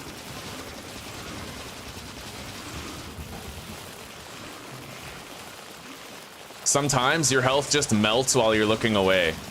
It takes a lot of care. Like, a lot of focused attention. Anyway, after I kill this worm, I can rush them with my shotgun. Let's go.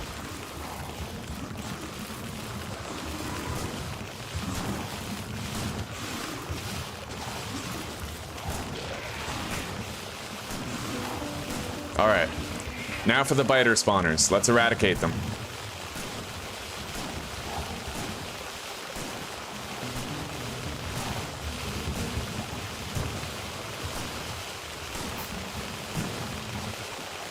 Yeah, I've never tried Satisfactory, but I heard it's a lot like Factorio in many ways. It might be a game that I'd enjoy playing.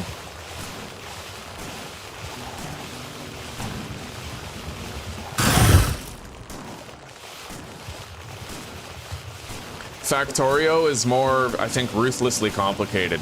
There's so many concepts in the game that I couldn't understand when I first started playing it. Like, the terminology is so complex. It feels like Factorio is a game for math majors and fucking biology majors, and like, for a regular guy like me, it took so long to learn how to play Factorio. So long. It was so difficult, like.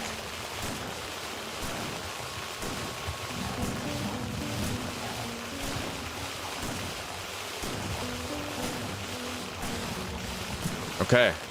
We got all the biter spawners at that nest right there. Now we clean up the biters here. Boom. All dead. Nothing to it. Now I'm just gonna run along the perimeter right here. Uncover all of this.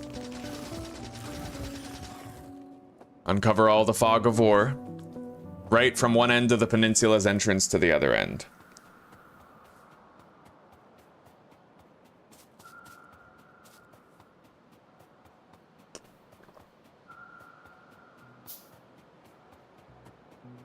Time to make more grenades. We'll make 15 more.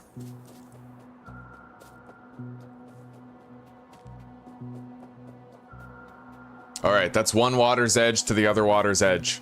This is the entrance to our peninsula right here. If we can put a wall there and some flamethrower turrets, we'll be good. We'll have a completely walled off factory. We can pollute as much as we want. The red spawners, they are very important to destroy, but here's the catch, okay? So, look at this, /evolution. My evolution factor is 0.15. So, those red ones are spitter spawners, but here's the catch. They don't start spawning spitters until 0.25 evolution factor. So, I'm leaving those there because right now, all they can do is spawn small biters. The other ones, the lighter red ones, those are biter spawners, and those are going to start spawning medium biters, bigger, stronger, beefier biters at 0.2. So essentially what I have to do is I have to destroy all of the biter spawners before too many medium biters start showing up. And after that, I have to start destroying these spitter spawners before too many spitters show up. Over like looking here, they're evolving because of the time that has passed and the spawners that I've killed. So as I kill more spawners, they'll evolve even more. And I have to try to strategically kill them in such a way that I minimize my character's exposure to medium biters and spitters. So that's why we're leaving these red ones, is because right now they just spawn biters. You see how over there to the right side of the screen it says 100% small biter? Over time that'll become a smaller number, and small spitter will become a bigger number. So that's how that works.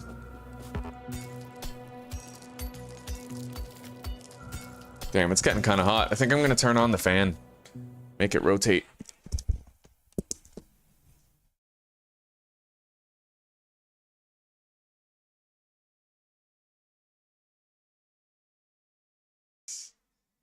I might be okay with my chicken.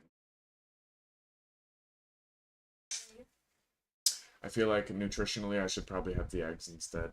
I wish I didn't eat the chicken. You know, I woke up this morning, I was craving bologna. Always craving it because it's got the sugar in it. But look at my little leggies. Little leggies. Alright. Yeah, the red spawners will be more important as we reach a higher evolution factor. Right now, they're not as much of a danger because we're in a lower evolution factor. We're going to want to eliminate this nest, but we can eliminate that one later. It's a relatively safe and weak one. Alright, let's grab more fish along the coast. As you can see, we get 5 fish every time we collect one. We've used a lot of fish already, but these waters are vast and abundant with more.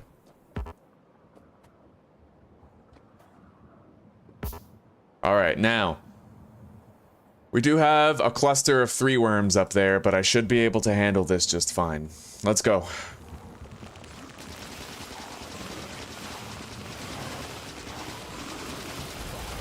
Oh my god. Alright, let's get loose. Move back.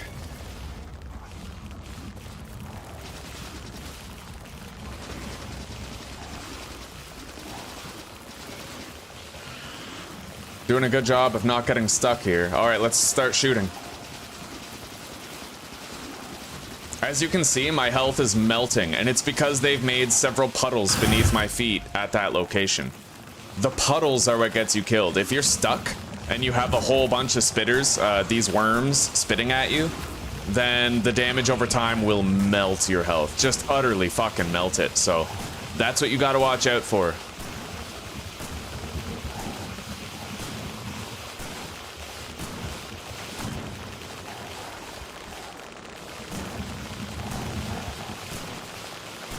All right, buddy. We'll see you in a little bit, Beppis. Thank you for chilling so far. We'll see you when you return.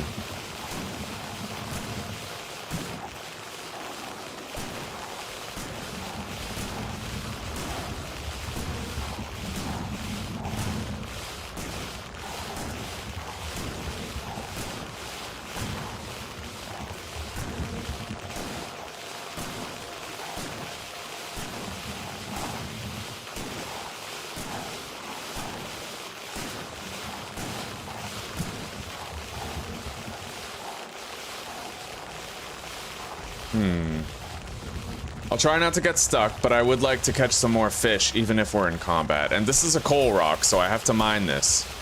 We'll need it for the grenades.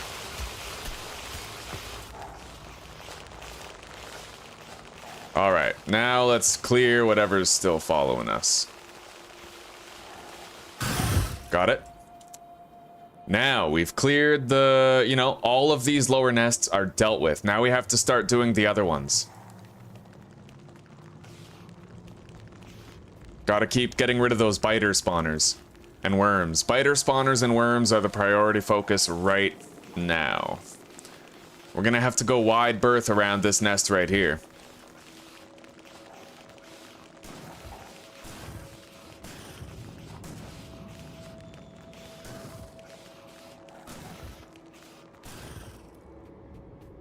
Oh, there's a coal mine right. Can I get that without alerting them?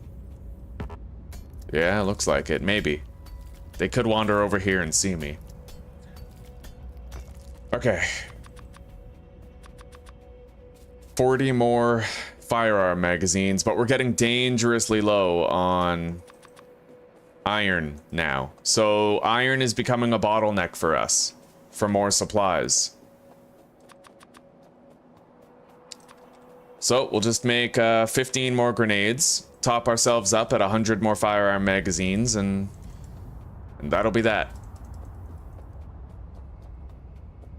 We're gonna have to turn on the factory and get more iron very soon.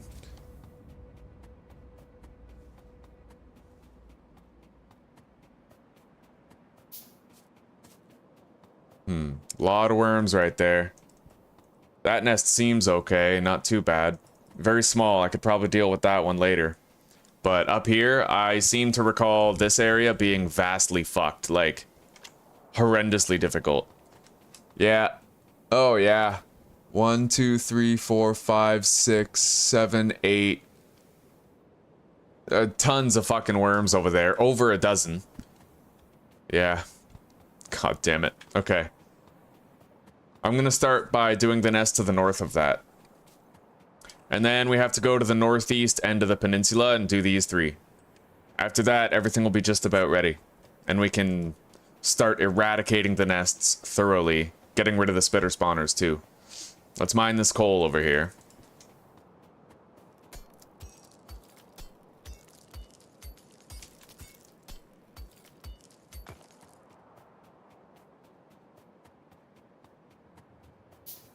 Alright.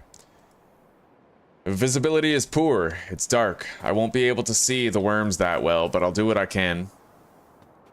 I'll just be very slow, very cautious, and hopefully the sun will rise while I'm fighting, aiding in my visibility over time. Alright, let's do this.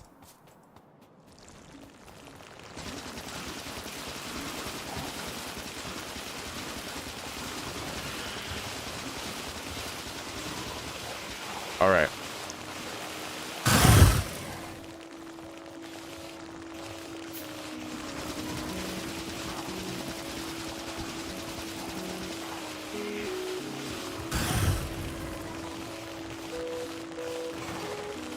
Now we gotta take it from this angle down here. There's way too many worms there for me to face tank their damage, so I gotta be really light on my feet about this one. The thing is, I saved, oh my god, yeah, 4 fucking worms spitting at me. Heal, heal, grenade, go. Alright, we took one out. I saved the worst nests for last. Believe it or not, so I mean, this is gonna be where I have the highest likelihood of death. If my health, like, melts and I don't see it in time.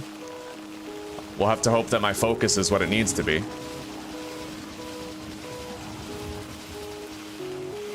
Alright, let's move. Oh my god, look at the cluster. Alright, I'm gonna approach these worms from the north. That might let me to attack some of them while the others cannot see or attack me. Alright, this is where we want to be, right here. We're not in range of the other ones. Okay, now that one. You gotta make sure that you're trying to minimize the amount of worms that can attack you. Okay, get the fish out.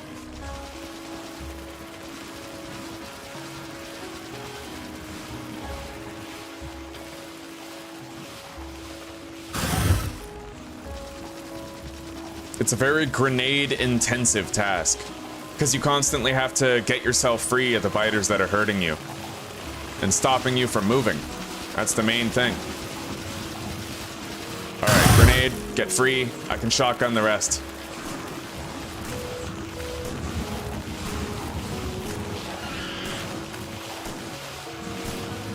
Alright, let's go.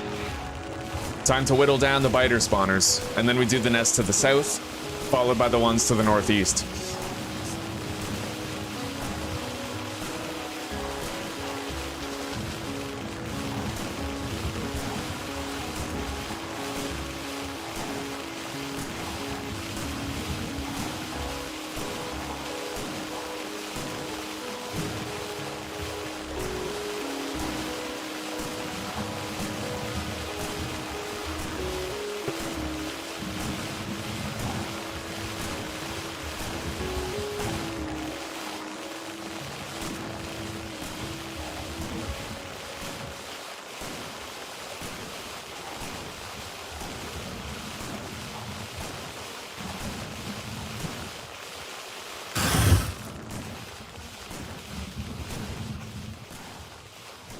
I think I can leave those two biter nests here.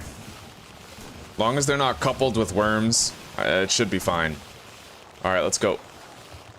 Now we gotta do this nest down here to the south. Oh my god, look at that cluster of 5 worms right there. That is so fucked. That is so beyond fucked.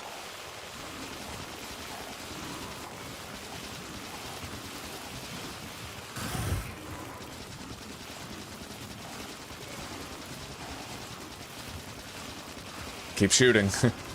Don't fucking stop. Alright, we got free without having to use a grenade. That's always nice.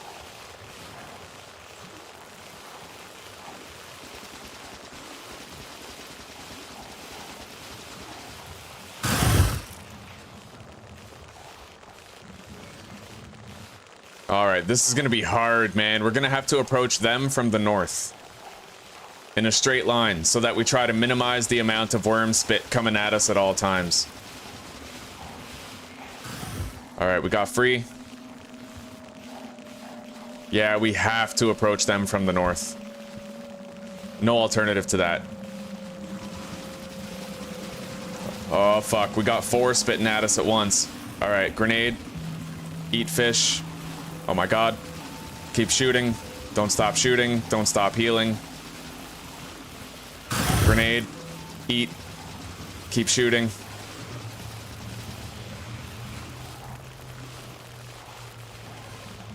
Okay, now for these ones.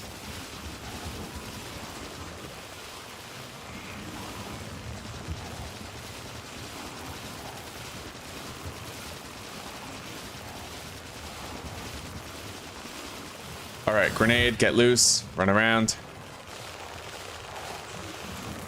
We can shotgun the rest, let's go.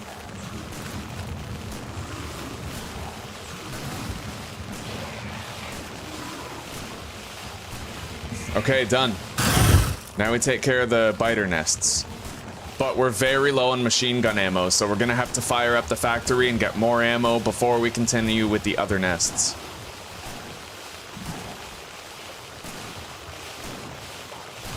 There's a lot of spitter spawners here.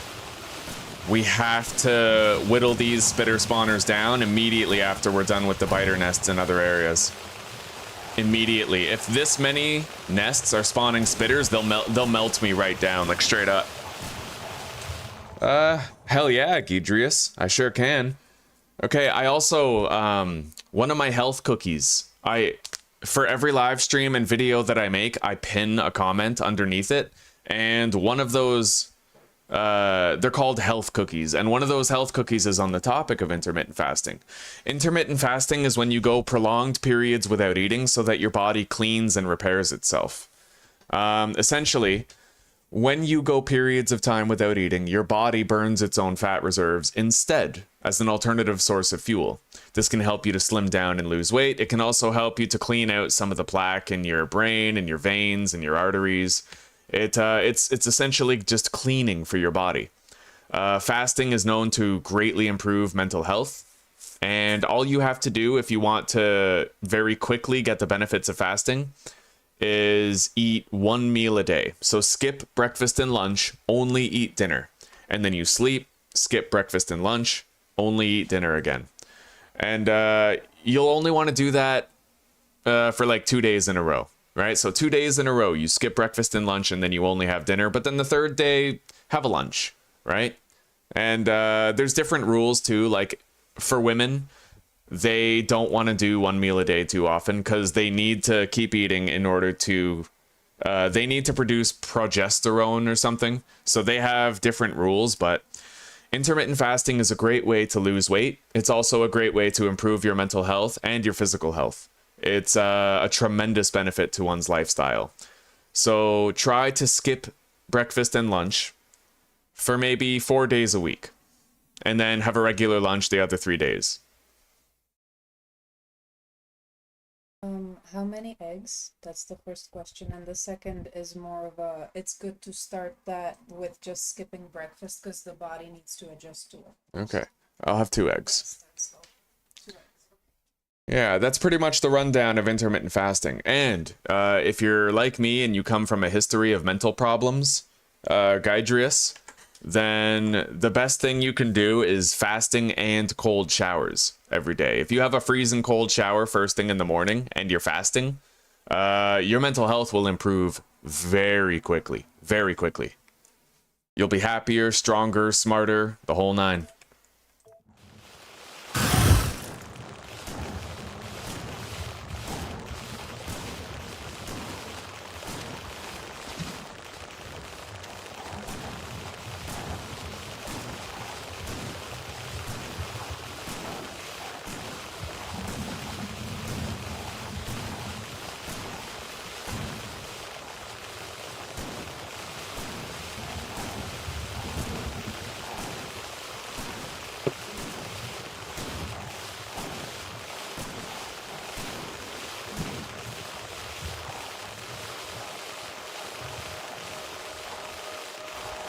Alright, it's time to get out of here. I'm pretty sure we got all the biter spawners here. The rest are spitter spawners. Yeah, so let's go.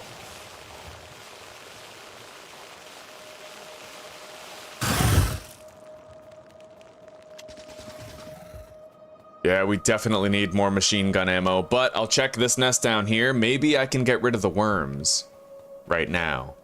If I can get rid of the worms with just the shotgun, then we'll be fine. But no, it looks like there's too many worms clustered up. I'll need more machine gun ammo, so we're gonna go fire up the factory. Take a 10-minute break. And what the hell is happening there? I'm getting a weird graphical thing on my screen. You know what? I'm gonna quit the game and load back in, because this is kind of concerning here. Alright. Time to reopen the game. I don't know if the live stream was picking it up, but I'm getting these weird graphical glitches, so kind of. It's not happening on my desktop, it was only happening in the game. Oh? What the hell?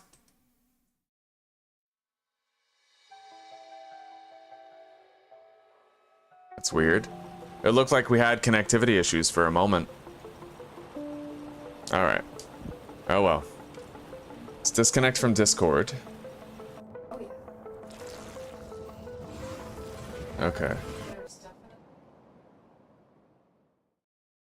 Yeah, hopefully it doesn't persist. It seems stable now. Alright. Okay guys, it'll only take a second and then the game will be back on the screen. OBS just needs to catch up. There it is again. Another graphical glitch on the bottom corner. What is that? I wonder if that's showing up. on the, Okay, let's turn off full screen then.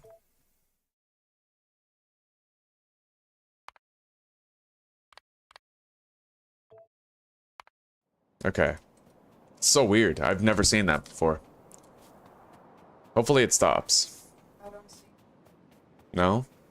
There's like gray boxes showing up on my screen for a fraction of a second. It just happened there. I see. You see that? I saw it on your screen. Yeah.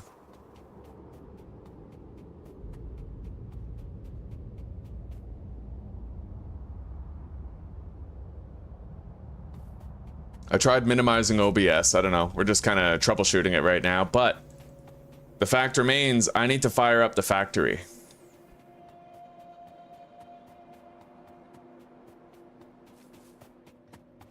We need more iron in order to produce more ammunition and grenades and stuff.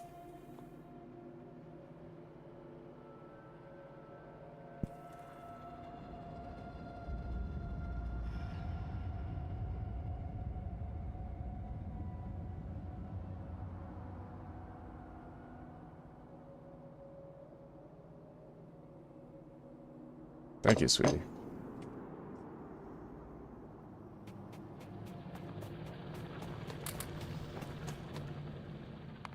Let me see here. Graphics.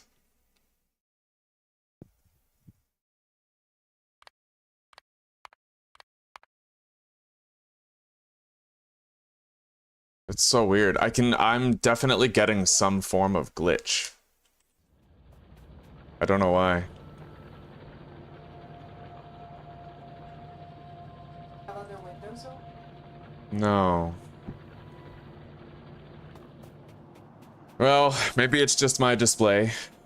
I'll just deal with it for now. If it's not showing up on the screen for you, then it doesn't really matter. It's so weird, though.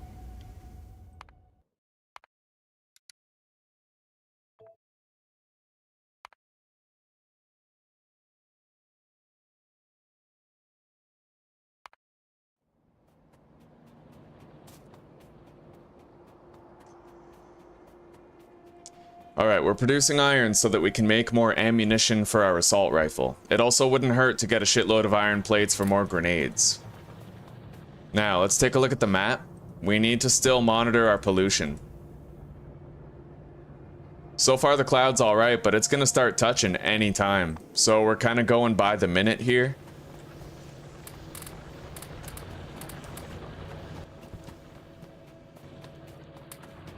Well, that's a start. Let's craft more firearm magazines on our person. No problem, Gaidrius, no problem.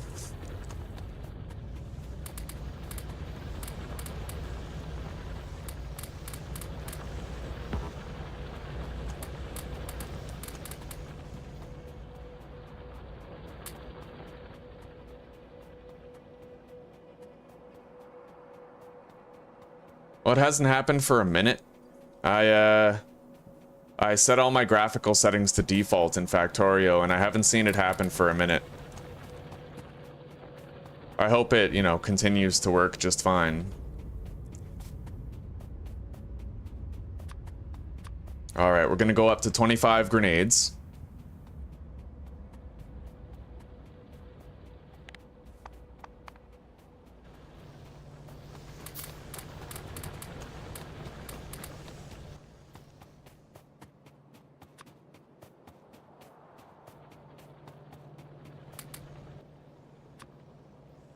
Alright, we're gonna have 100 firearm magazines, 25 grenades, and then we're gonna visit this southwestern nest, getting rid of the biter spawners, and then up here, northeast, same thing. We're almost done. We've almost done it. If we can manage to do this, then we'll be very close. All we'll have to do is eliminate the spitter spawners in a tactical order. Biggest nest to smallest nest.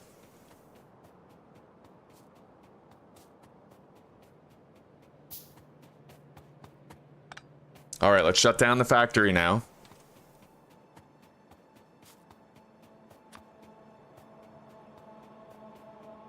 Okay, let's do this. We only have 192 fish. We might need to do some more fishing on the way to the nests to the northeast. But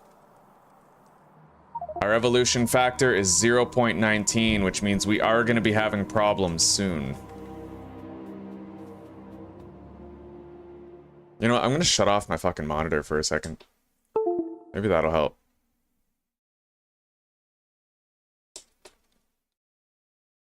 I do continue to get those gray boxes, strangely enough. All right.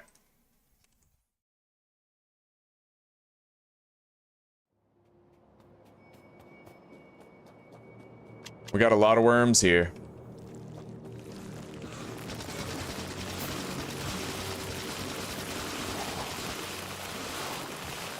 All right, we got free without having to use a grenade, which is preferable.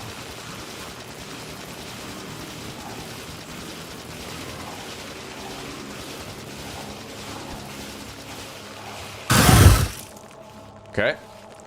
Looks like there's only 2 more worms there, so I can take them out with my shotgun.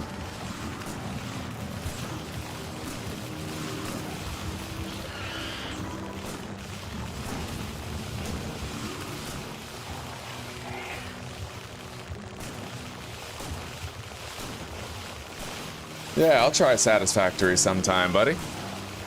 I mean, it sounds like it's a lot like Factorio. And if that's true, then I would definitely enjoy it quite a bit.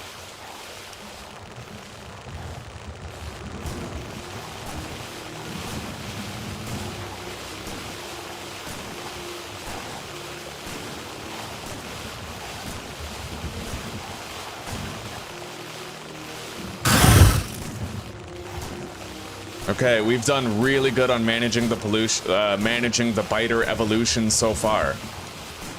Very good. Let's get out of here. We have gotten all the biter spawners here.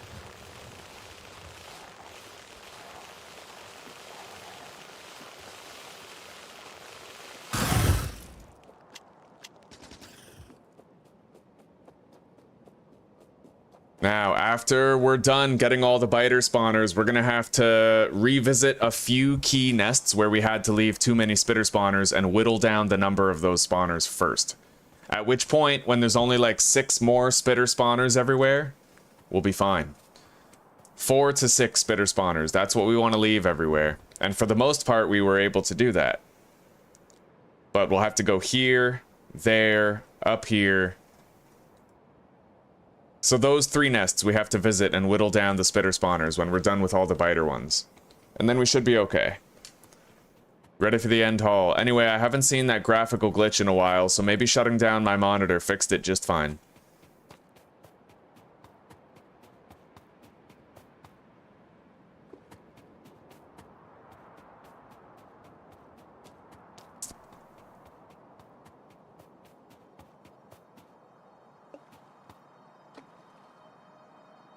Now we just do some fishing on the way to those nests to the northeast.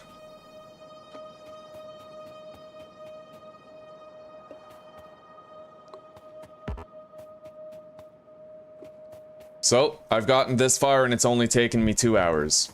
Right from crash landing, we spawned in, we created our factory, we achieved an assembly line, you know, and we also had the assembler machines that helped us do a lot of crafting in a shorter amount of time. We produced all the weaponry that we needed, and we've been going around eradicating the nests one by one. But we've been doing it tactically. Worms and biter nests first, and then we're gonna do the spitter nests second. You gotta really space it out. You gotta know when certain creatures start to show up. Medium biters start showing up at 0.2 evolution factor. And small spitters, I believe, start showing up at 0.25.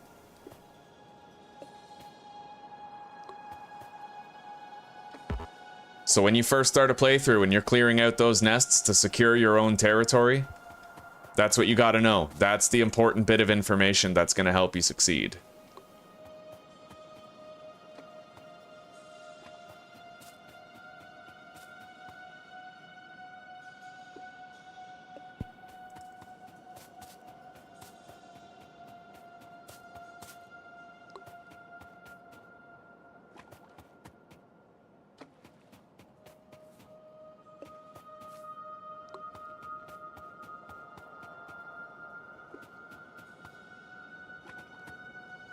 Well, we're pretty much good on fish for the rest of this now. We're gonna have to hope that these last nests I have to do are not so bad that they crush me and kill me here. There's that glitch again. What? I don't know what that is, man.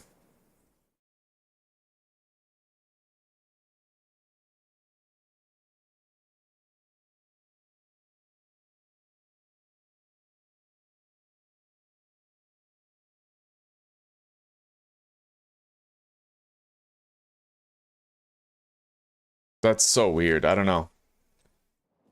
I don't know if the live stream is picking it up. I don't know what's causing it, but...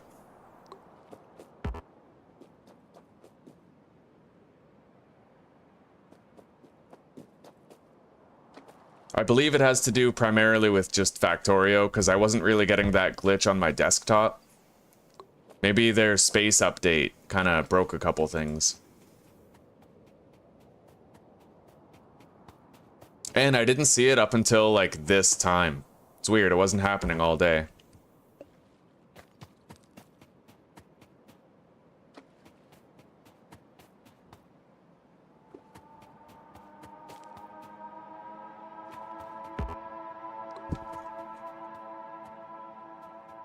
Alright.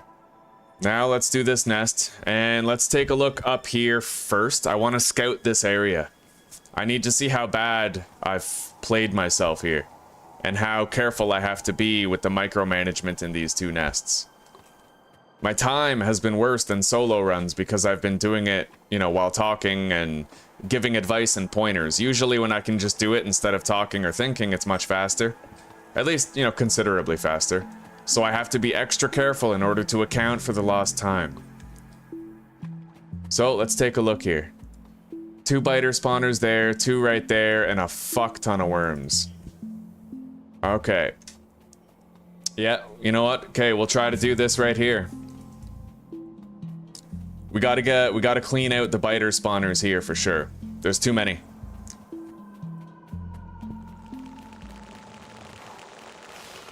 We got a lot of worms clustered up too. That's gonna be trouble.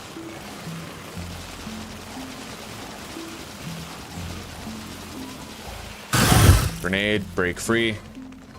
Now we're gonna approach from the left.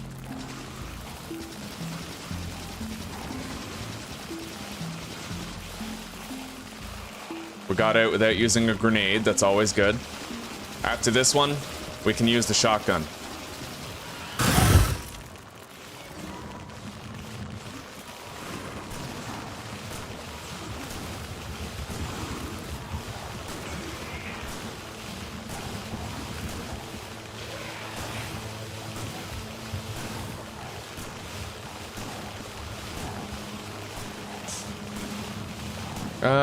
I like playing State of Decay 2. I like playing 7 Days to Die. I really like survival crafting games. Pretty much every survival crafting game, you know, Subnautica, Stranded Deep, Green Hell. Yeah, a lot of games like that. I've enjoyed Witcher 3, BioShock. Yeah, a lot of different games. The Long Dark especially. The Long Dark is one of my favorite games of all time.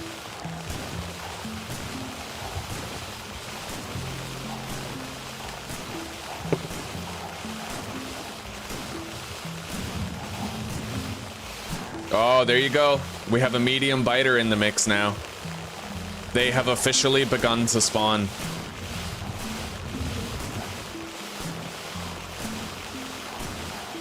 Now we have to worry about medium biters when we're destroying the worms in the nest up above. That's bad. The medium biters add a lot of DPS to my health loss.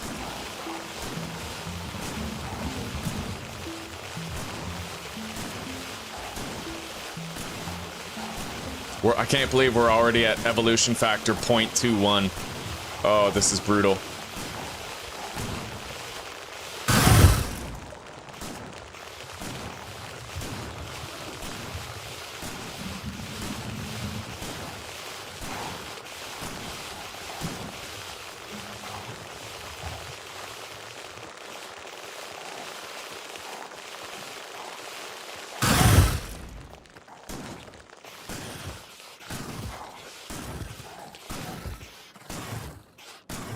Okay.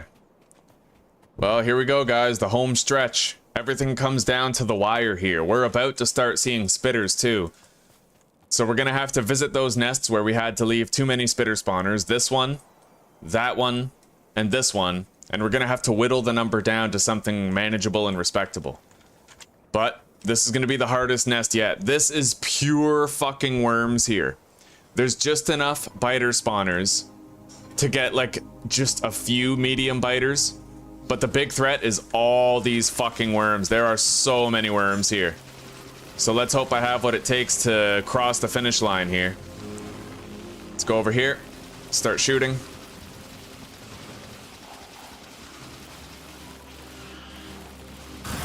Get free. Approach from the right. Take out this worm.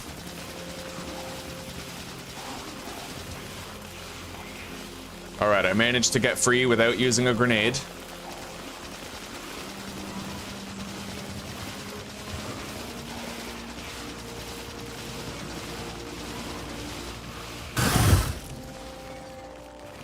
Okay.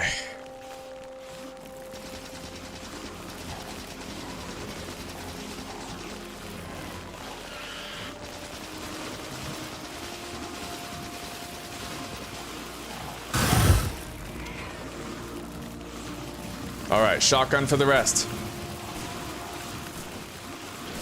Oh my god, we're getting attacked by a lot of worms at once right there. Alright, let's move over here and attack these spider nests from a place where we can't be hit by those worms up there. God, this is so fucked. There's now a 4% chance for every small biter killed to be replaced with a medium biter instead, so it's getting a lot more dangerous now. And this is easily going to be the worst nest we have ever faced in terms of worms.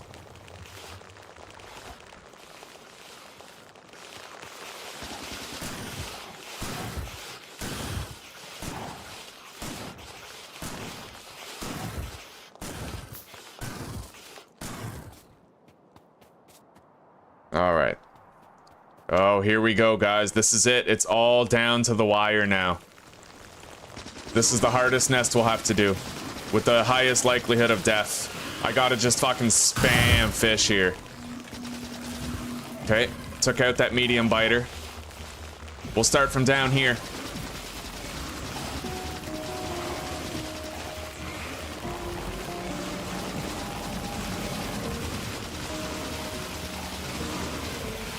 Get free. Re-engage up here.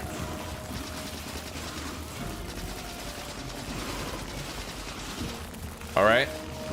Re-engage these two.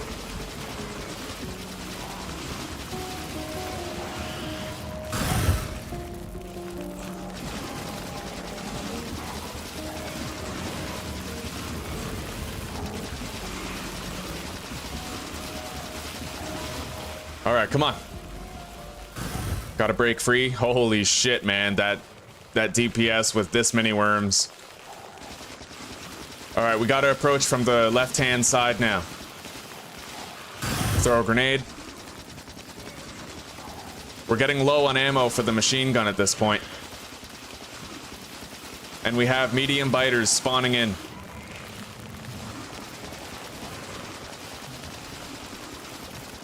Very low on ammo for the machine gun. All right, let's get down here. Take out this one. Okay. We're close, but we only have 7 more magazines. That's maybe 1 more worm kill if we're lucky.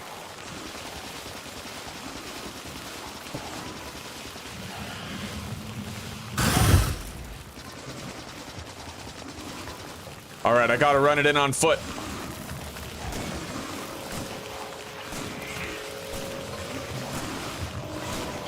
All right, guys, it looks like we managed somehow. We got the worms gone. Now we have to destroy these biter spawners, and then we have to revisit the other nests we've already been to and whittle down the spitter spawners to a manageable level.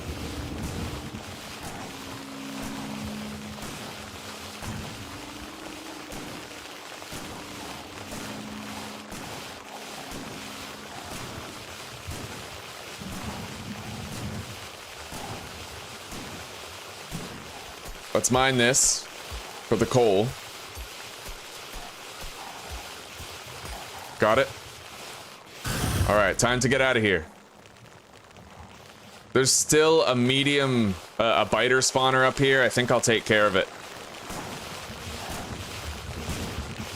And then we have to kill these medium biters, make sure they don't still exist when we come back to do the spitters. All right. Let's go. Come on. Everybody corral up around me.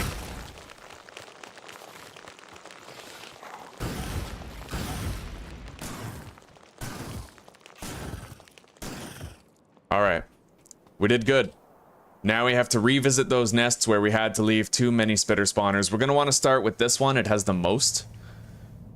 And down here. All right. This is it, guys. To the wire. We've almost secured our peninsula. And we no longer need machine gun ammo. It all comes down to grenades and shotgun shells at this point. Let's fire up the factory. And then let's go eliminate whatever's left over there. We have to be utmost careful here. Thank you very much for the coffee, sweetie. I appreciate it greatly. We can afford to leave the factory running while we're doing those nests, I believe. Although that's risky. You never know. We do have the turrets placed, so they could deal with some incursions while we're gone. Alright, let's activate the factory and go give them hell. We got the fish, we got the shotgun shells, we have some grenades. Not as many as I'd like to have, but we have enough for the task. At least for these two nests right here. We have to leave 6 spitter spawners. 1, 2, 3, 4, 5, 6, 7. So we'll destroy these 3, that one, and that one. And then this nest will be managed and ready for the next part.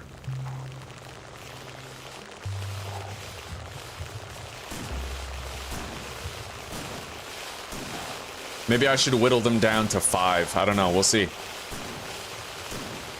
As long as there's no medium biters, I might be able to handle it just fine. So far, no small spitters are spawning. If you look to the right side of the screen when I'm moused over a nest, you can see 100% chance of a small biter. There's no chance of a small spitter yet, but it's gonna come.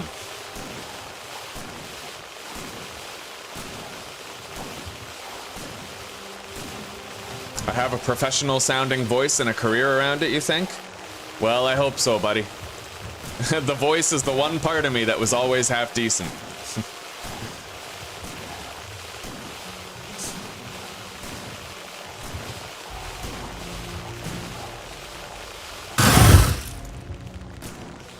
What gifts and abilities do you have?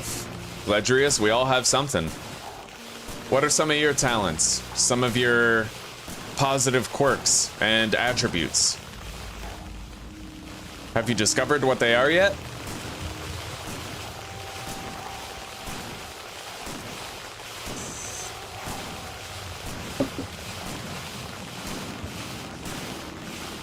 Okay, let's go. Let's mine this coal right here.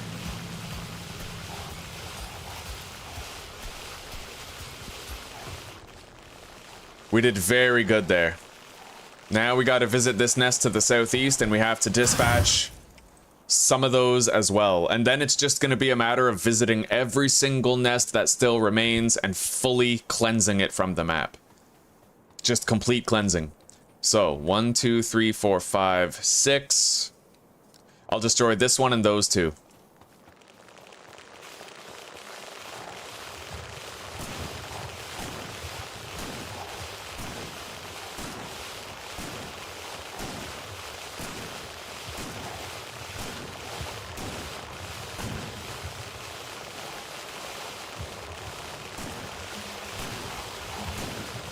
You're good at noticing things, eh? Well, we need detail people in the world.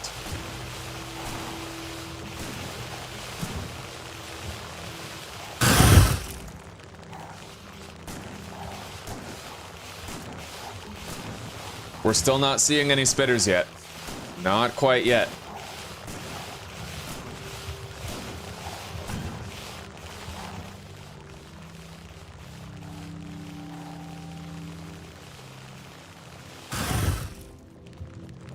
I'm going to eliminate one more nest at each. One more small spitter spawner.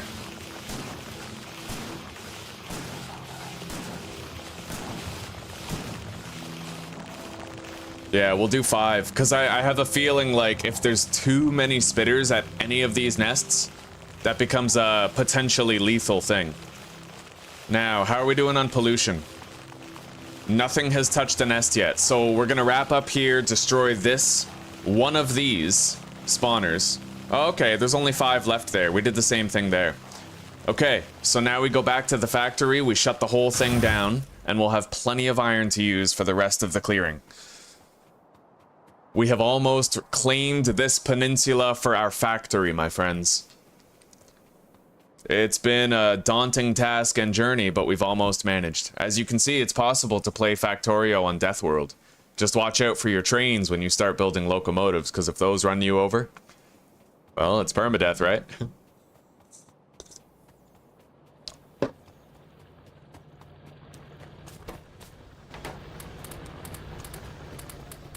Plenty of coal still in there. Very nice. We're well stocked on supplies, and we have a lot of stone for constructing our wall when it's time to construct it. We're gonna need to construct that wall rather quickly once we're done killing them. If we survive that long. Alright, let's shut down the factory. It's time. And I'm going to research walls in preparation for when we have to start fortifying our peninsula and protecting it from attacks.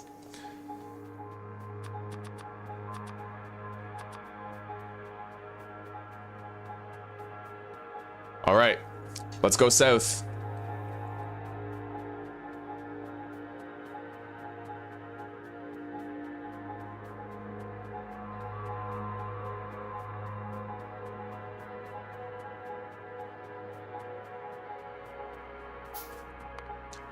All right, looks like we need one more science juice in order to finish researching stone walls. All right, let's do this.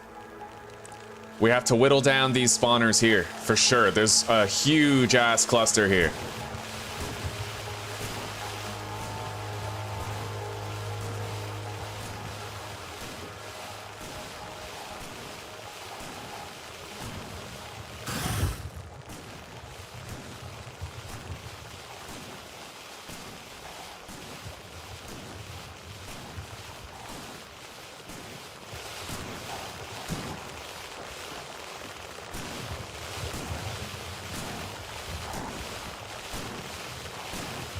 Okay.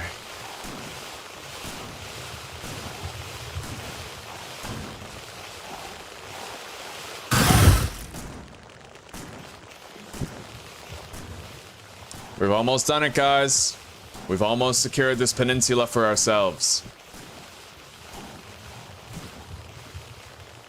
Now we'll go over here, eliminate one of these, and harvest this coal rock right here.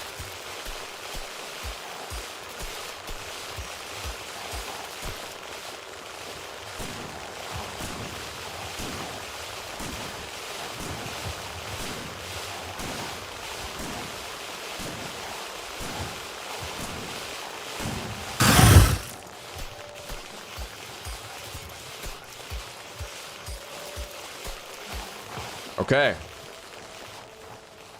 We have those down to a manageable level. Let's eliminate one of these spawners, and at this point, we're gonna start seeing spitters, pretty much. That's when it happens. So we'll go down here, eliminate one of those, and then it's just eradication time. We revisit every nest that we've already been to, and we get rid of all the spitter spawners.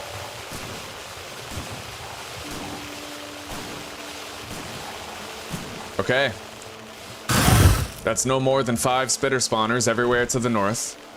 Let's take a look at this nest down here to the southwest. Alright, we got a biter spawner there and 4... We'll get rid of that biter spawner just because that, you know, 16% chance to cause a medium biter, that could be a problem. We gotta get rid of it. We don't want spitters and medium biters. That's very dangerous. A tremendous damage. Because the thing is, the small spitter bugs, they are just like the worms. When they spit at you, they create a puddle beneath your feet. And if you get too many puddles, then the damage just, it becomes a runaway damage. where you just die, like your health melts, you know? So that's the issue. Okay, this is it, guys. This is the first nest that we are fully eradicating. Mercy time is over. And after that evolution factor reaches 0.26, spitters will start to spawn in place of the small biters here.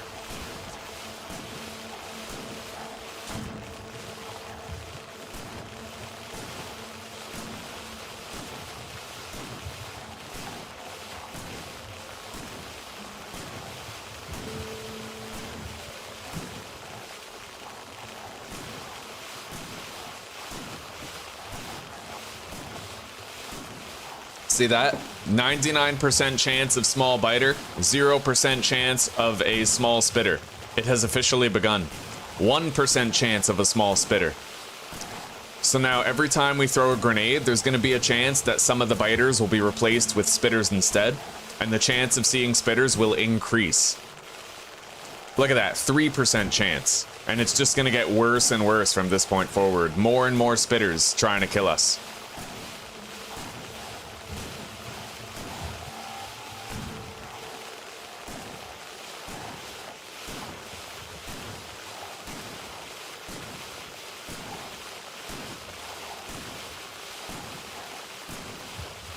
All right.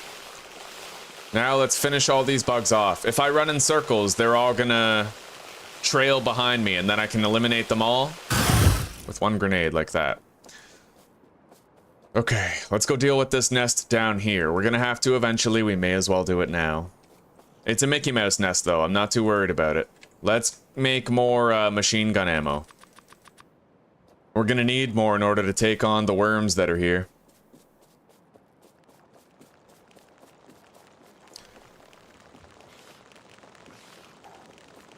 I gotta try to run through the trees. I'll be able to lose the biters in the forest, more or less. And I can focus on taking out these worms here.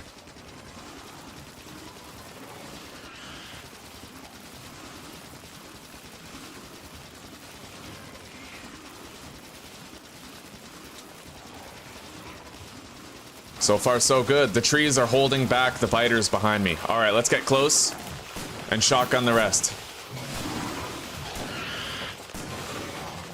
Okay, now we can run around here and come down on the other one. And then we'll get rid of both of those nests right there. Well, the spawners.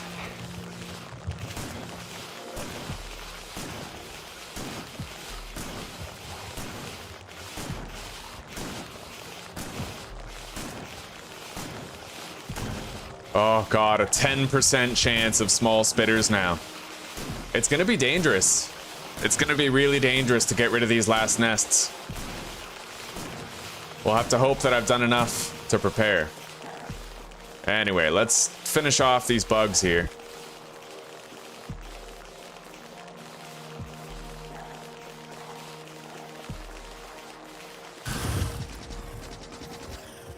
Okay.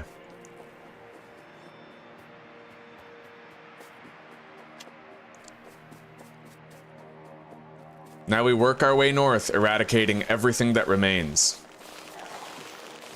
Let's try to destroy these biter spawners before we've killed any of the bugs. Because if we kill the bugs, they might be replaced with a medium biter. There's a 20% chance of medium biters now. Which means that it could spawn 3 medium biters every time we destroy a wave of these small biters. Very dangerous. But these are the last medium spawners, the biter spawners that we'll have to worry about. Other than the ones at the west coast, but that's a very small nest. I can handle that one easy.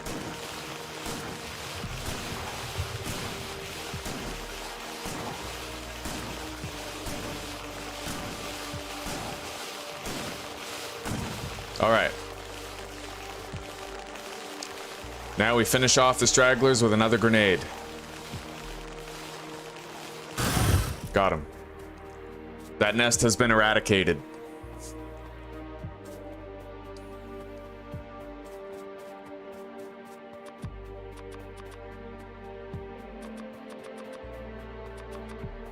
All right, we're producing more shotgun shells magazines, and grenades.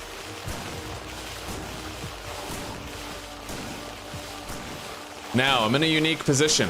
If I don't throw a grenade, then they won't replace the biters that already exist with spitters. So as long as I can avoid killing these biters, I can avoid seeing spitters. That's how that works. It has to replace the previous biters with the new spitters. So as long as I'm careful and I don't get my character stuck, then I don't have to throw a grenade. And if I don't throw a grenade, it won't replace any biters with spitters.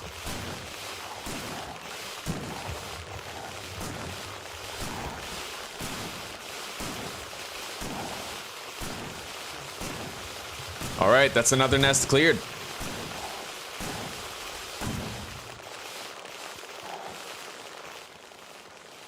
Let's do this one now. Again, I can't throw a grenade. I have to try to avoid killing these biters. We don't want any spitters to spawn in their place, not if we can avoid it.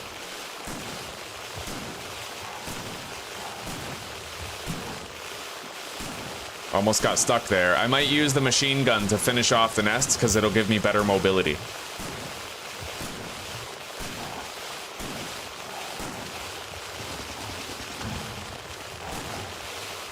Like that.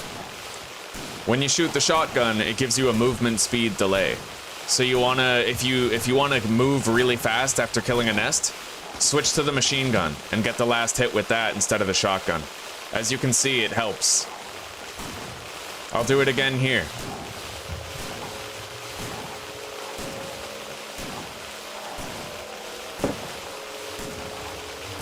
Right here.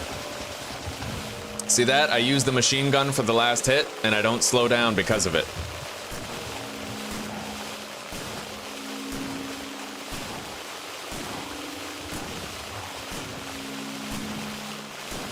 All right, now we just eradicate all these bugs. That's another nest down. Another one bites the dust. Let's go.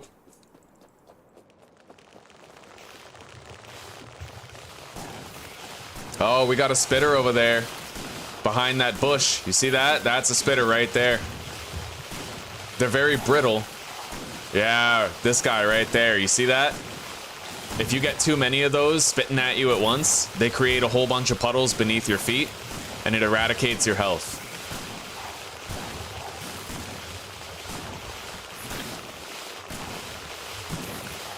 They're kind of like less dangerous versions of worms that spawn in greater numbers.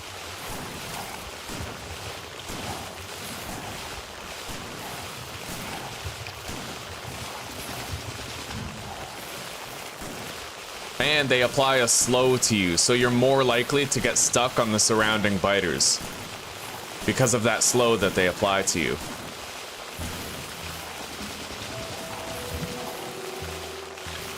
All right, one more.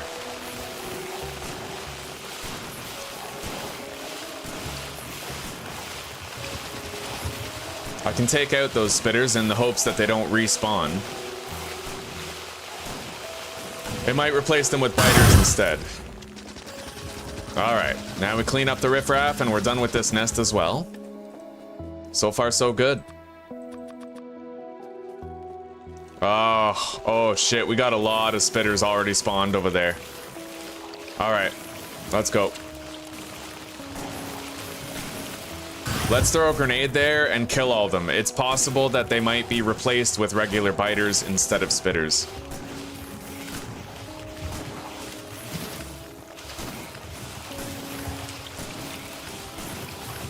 And we're only gonna see more and more spitters as we move on here. We still got a lot of nests that we gotta finish off and deal the killing blow to. As long as I keep an eye on my health and I eat fish when needed, they might not catch me off guard and finish me.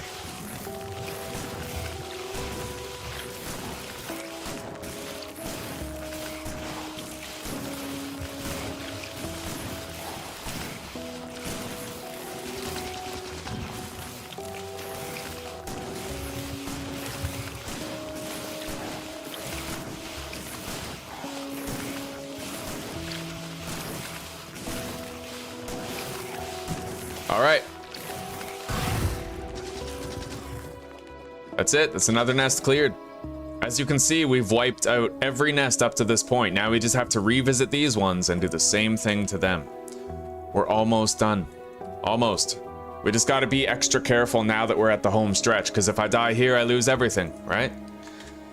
But an upside to this, I can activate the factory and leave it running from now on.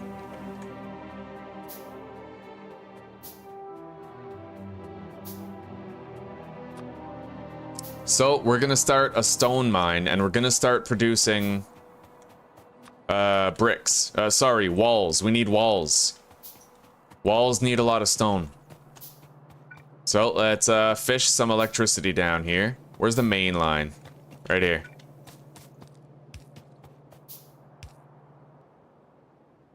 All right, make another couple small electric poles. So, we need a drill right here. Another drill right there. Where do we want this? How do we want this set up? I guess I may as well just try to do it this way, huh?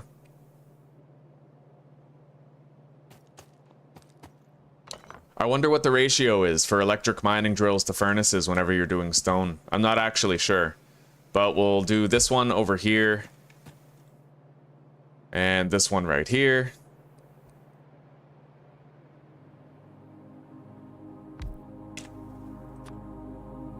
And then we put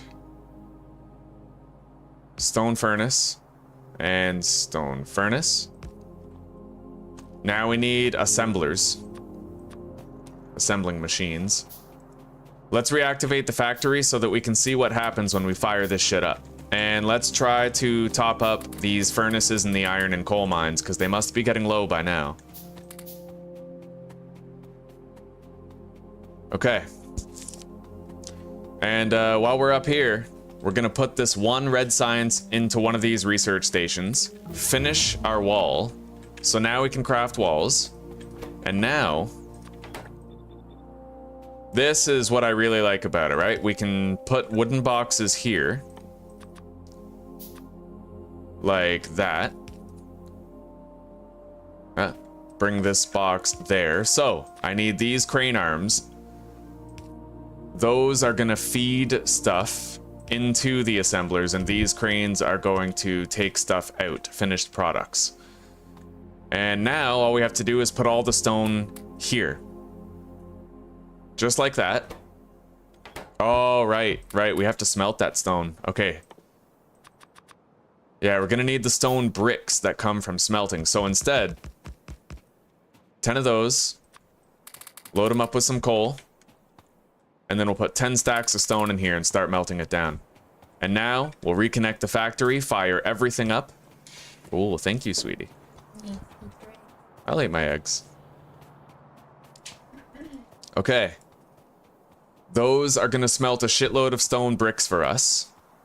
And we should now have an operational stone mine going, but I have to figure something out real quick. So I have this. Alright, we gotta move that over by 1. So, like that. And then we put this here. Put some fuel in. Now, we need inserters. And we have to put this down. Oh, we actually have to space them out by 1 more, don't we?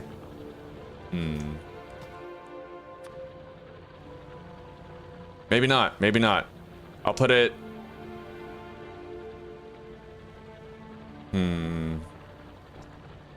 This is tough. It's really tough. Hang on. Put that there. Load it up with coal. Put this here. That might work. Okay, and then I need a crane arm inserting the stone bricks. And this will produce walls over time. And those walls will be deposited into a chest for us. Okay, so let me see here. What's the throughput look like?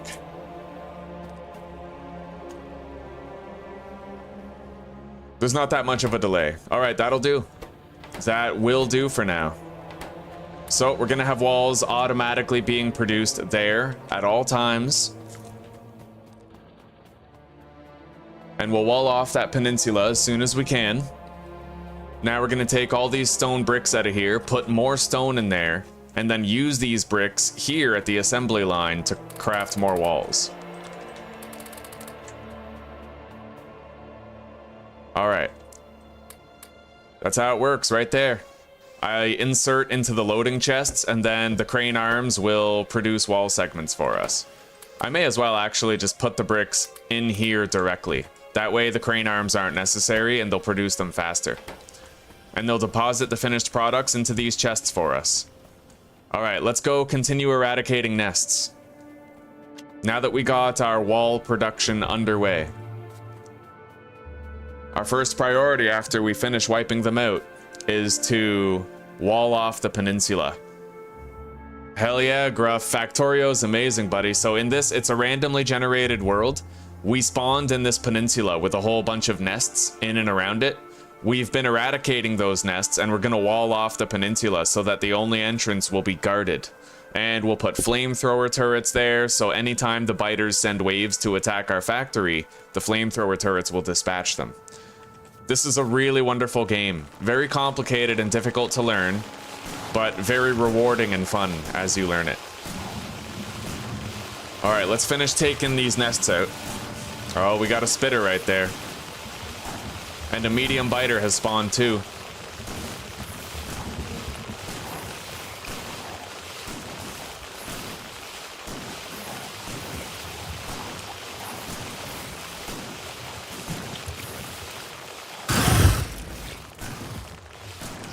We got to take out that medium biter right there. All right, got him.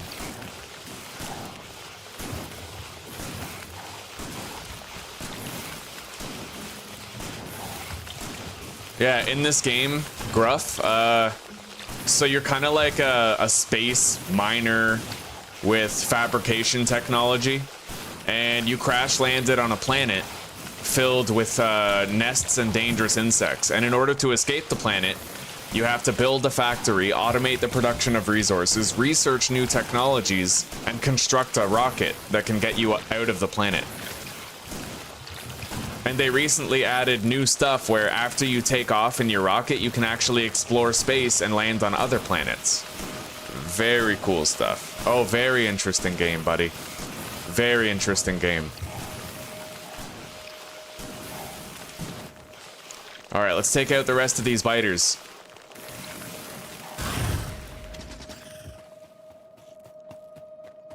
All right, that nest is done. Now we got to do these ones down here.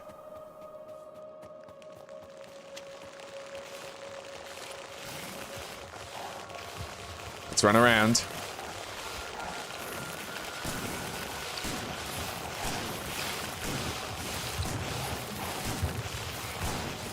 As you guys can see, the spitters deal way more damage than the biters do. And if I was to throw a grenade right now and kill all these biters, then we'd have way too many spitters to deal with. So I'm trying to avoid having to do that.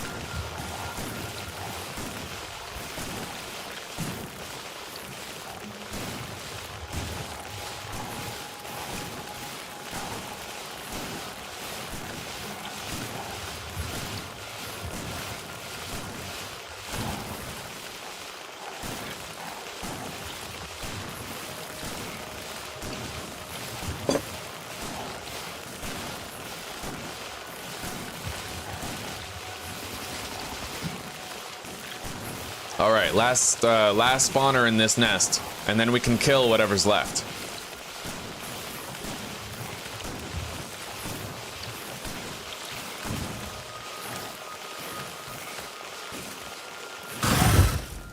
Okay, one grenade cleaned up the rest quite well. Now, I saw some stone on the ground here. Let's take that stone, harvest this rock. Grab this stuff. Okay. Now this nest down here to the southwest, I don't think we even killed the worms here. But I'm not worried about it because there's very few spawners. And it looks like there's only one worm. It's a very small Mickey Mouse nest. We should have an easy time taking it out. And I'm prepared to eat my words if I'm wrong.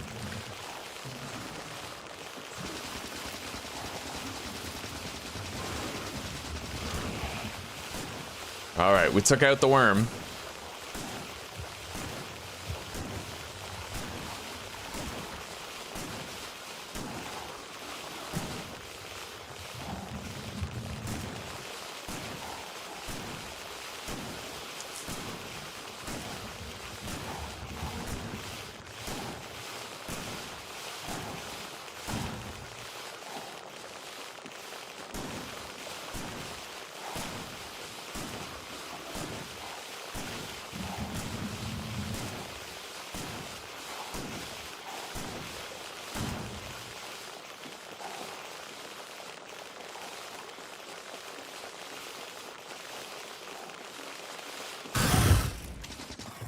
Okay, we eliminated what was left at that nest. Let's keep moving. We're almost done. And on the way through, we're going to stop at our factory and put more stone into those furnaces to create stone bricks.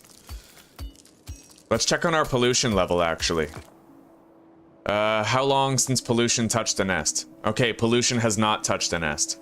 And once we eradicate this nest right here, we're probably going to have 0 chance of pollution touching. That's the closest one to the cloud, so once that's out, we might be fine.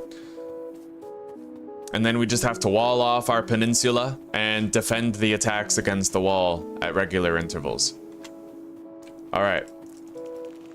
Let's eliminate this one.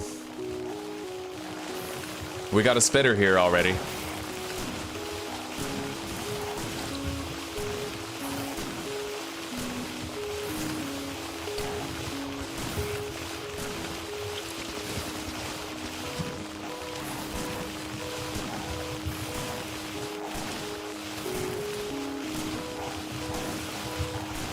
As you can see, there's now a 66% chance for all of these spawners to summon a spitter instead of a biter. And it only gets worse and worse. The biter spawners probably have like a 30% chance of spawning a medium biter now instead of a small biter. And the steel armor isn't gonna do fuck all against that, you know? Now the game's gonna spawn... Yeah, it's just spawning spitters at this point. It's a good thing we eliminated some of those nests before that happened. Otherwise, we'd have way more spitters feeding us with acid right now.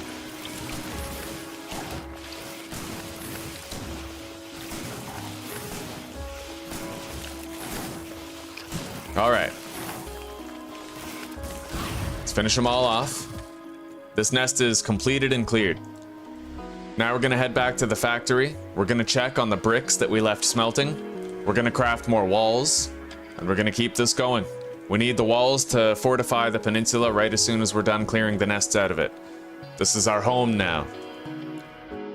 We crash landed here, therefore it is ours. Alright, now it looks like we're all out of coal in these furnaces, so power to the entire factory is now shut down, which means I need to put more coal into our boiler up to the north. So, with that in mind, let's keep smelting that, and let's go empty our coal boxes down below.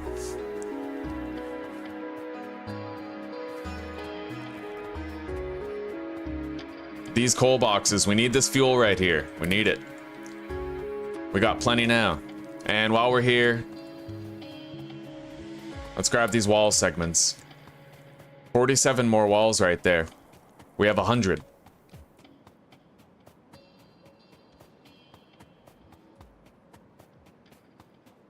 And as you guys can see, it took 3 hours, but we have now secured the peninsula. And we did it permadeath. We didn't die once. We didn't have to rely on saves, none of that. And I'm grateful to say it's been a while since that graphical glitch has occurred, so maybe I fixed it by pushing my cable into my monitor a little bit more. Maybe it was just a loose connection type thing. Anyway, we'll put coal in the boiler and more coal in this box so that when the coal in the boiler runs out, this crane arm is going to insert coal into the boiler and keep everything running. Those steam engines are going to produce enough electrical power for our base for a long time.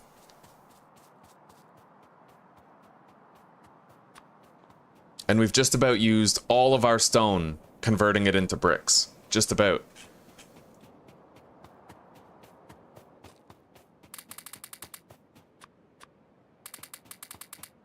All right. Now we load up the assemblers. They'll produce more walls for us in our absence. And we have to load up these with coal. Okay, all those furnaces are now full.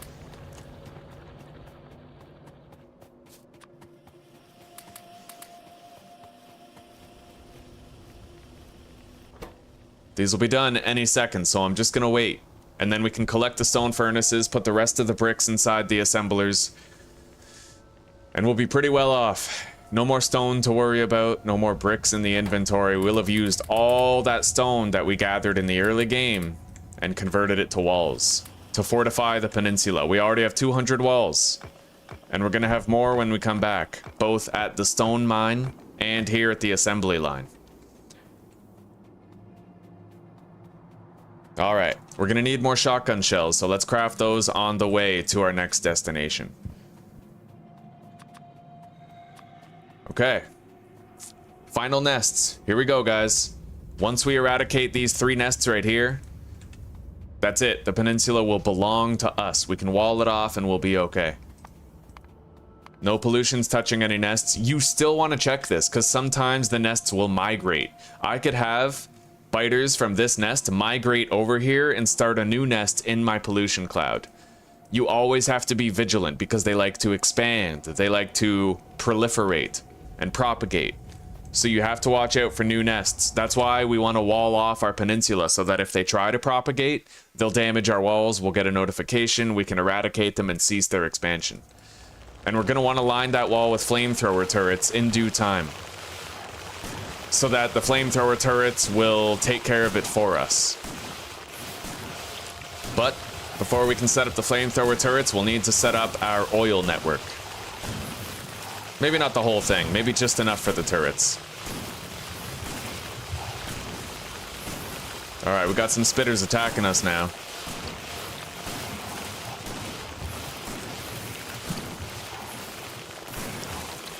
Anyway, guys, if you follow this guide to the letter, and you do as I do, then you can succeed on a lot of seeds. This is actually a very difficult seed to claim for a factory. So if you were to spawn in another random seed, you might actually have an easier time succeeding than I had here. As long as you just do as I do, right?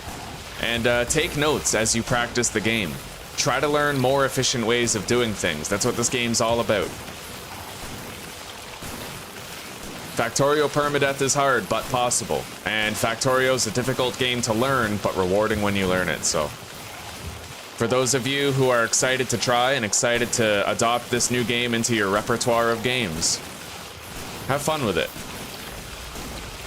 And maybe don't start with permadeath right away. The game does have a saving system. You don't have to do permadeath. That's for experts only, after you've had enough practice. Alright. Now these last nests up here, pure fucking Mickey Mouse. We'll have a very easy time with them. And then we wall off the peninsula, and we're good for the day. And then we can start playing 7 Days to Die and try to complete that challenge. We're almost there. We might actually be done with our 7 Days to Die playthrough today. We survived Navezgane Correctional, so there's no reason to think that we might not go the rest of the way.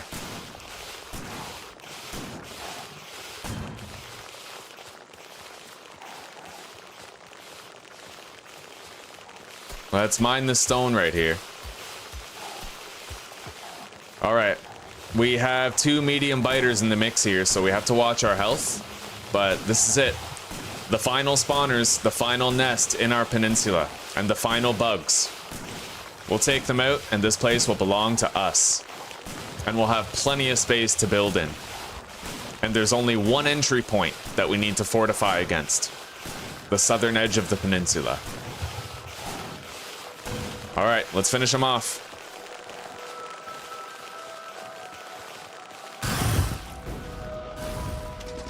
All right, took out the medium biters, took out the small ones. That's it. We have successfully secured this peninsula on Deathworld with permadeath. We didn't fall in battle once. And if you just follow this guide, then you can accomplish the same on any seed that you choose to play on. So now to wrap up the live stream, I am going to head back down to the factory. I'm going to grab as many wall segments as I possibly can, and we're going to try to wall off the peninsula.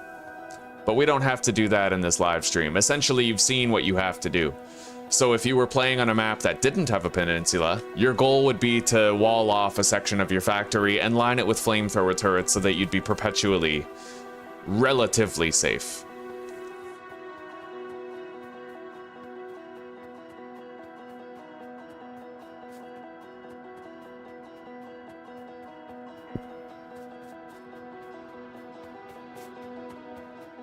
All right.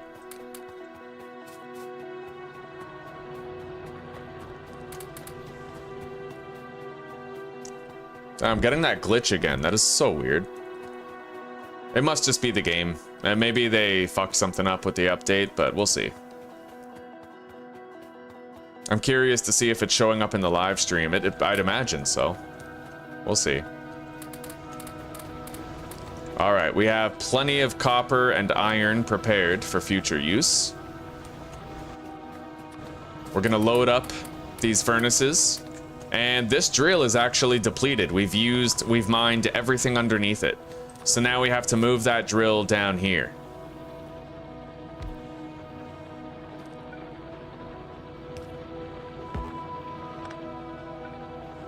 All right, and then we'll sever that connection.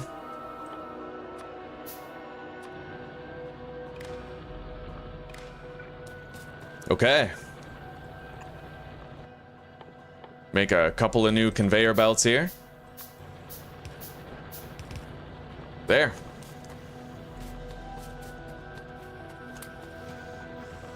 All right. So we have almost 300 walls that we can use to wall off the peninsula. Now, my long-term goal is I'm gonna have a wall going down this way from here, because look, there's a path right here that the biters can use to walk in, so I can't start my wall over here or else they'll just go around the side of the wall. My wall has to start here, go down, and then go to the left, and then go up to here. That way I'll have this coal mine, this crude oil, all within my peninsula. You gotta secure resources, that's the point. You gotta make sure you have as many resources as possible for the future. But for now, since we just need a rudimentary wall to prevent the biters from expanding in our factory, I could theoretically get away with just doing one horizontal wall, kind of like right here, right? I could.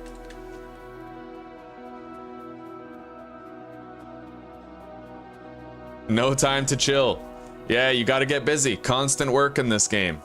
I love it though. Really keeps you on your toes. The late game gets a little boring because then you're just watching your factory produce materials and you're using those materials, but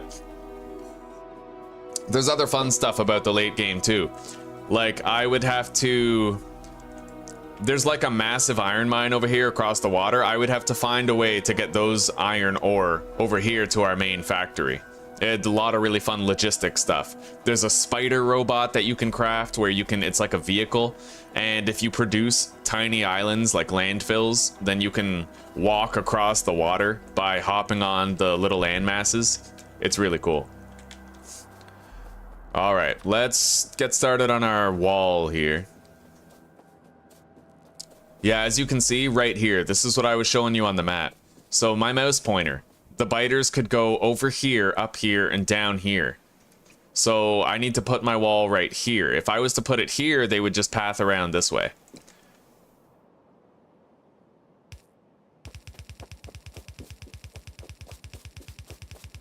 All right.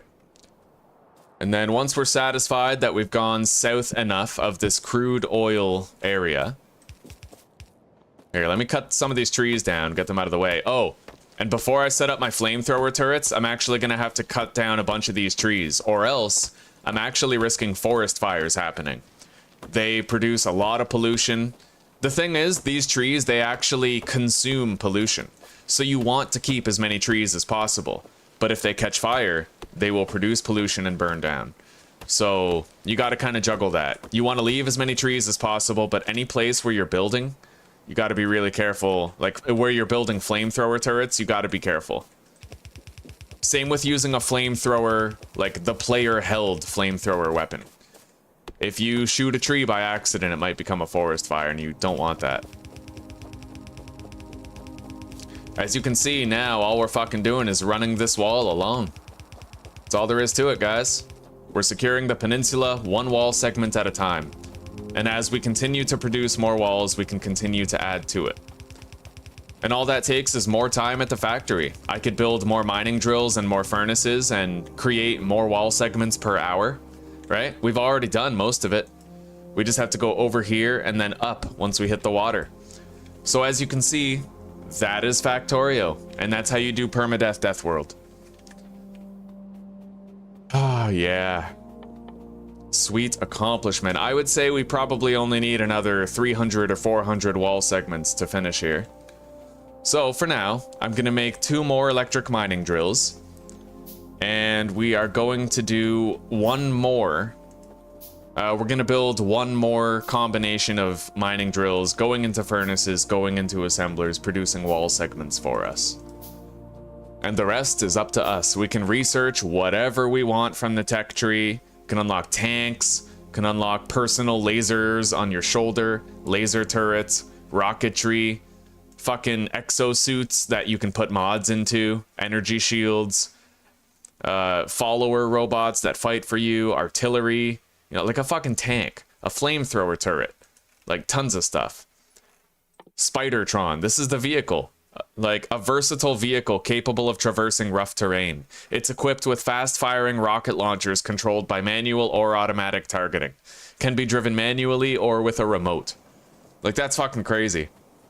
This game has so much to offer. A mountainously steep learning curve. A very rewarding one, too. So for any of you watching this, either during the live stream or after the live stream had already happened, I hope you have a lot of fun with Factorio, and I hope that this live stream in Permadeath Deathworld has shattered your perceptions of the limits of what's possible. Alright, now.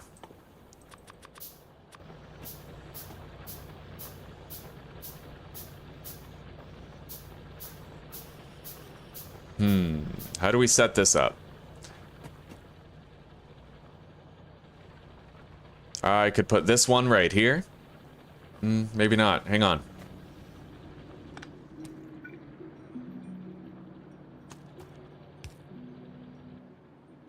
Let's make more of these.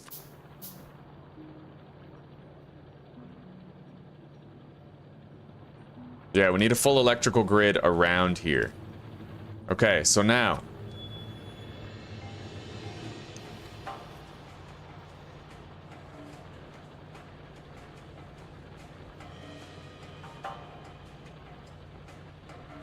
We could put this drill right here, which will feed into this furnace, and that furnace will feed the smelted stone bricks into that assembler. We can also have another drill right here. Yep, right there. And then we put this furnace right there, put some coal in it, and there will be bricks going in from 4 different directions. And all of the wall segments that we create will be stored into this box down here. Yes.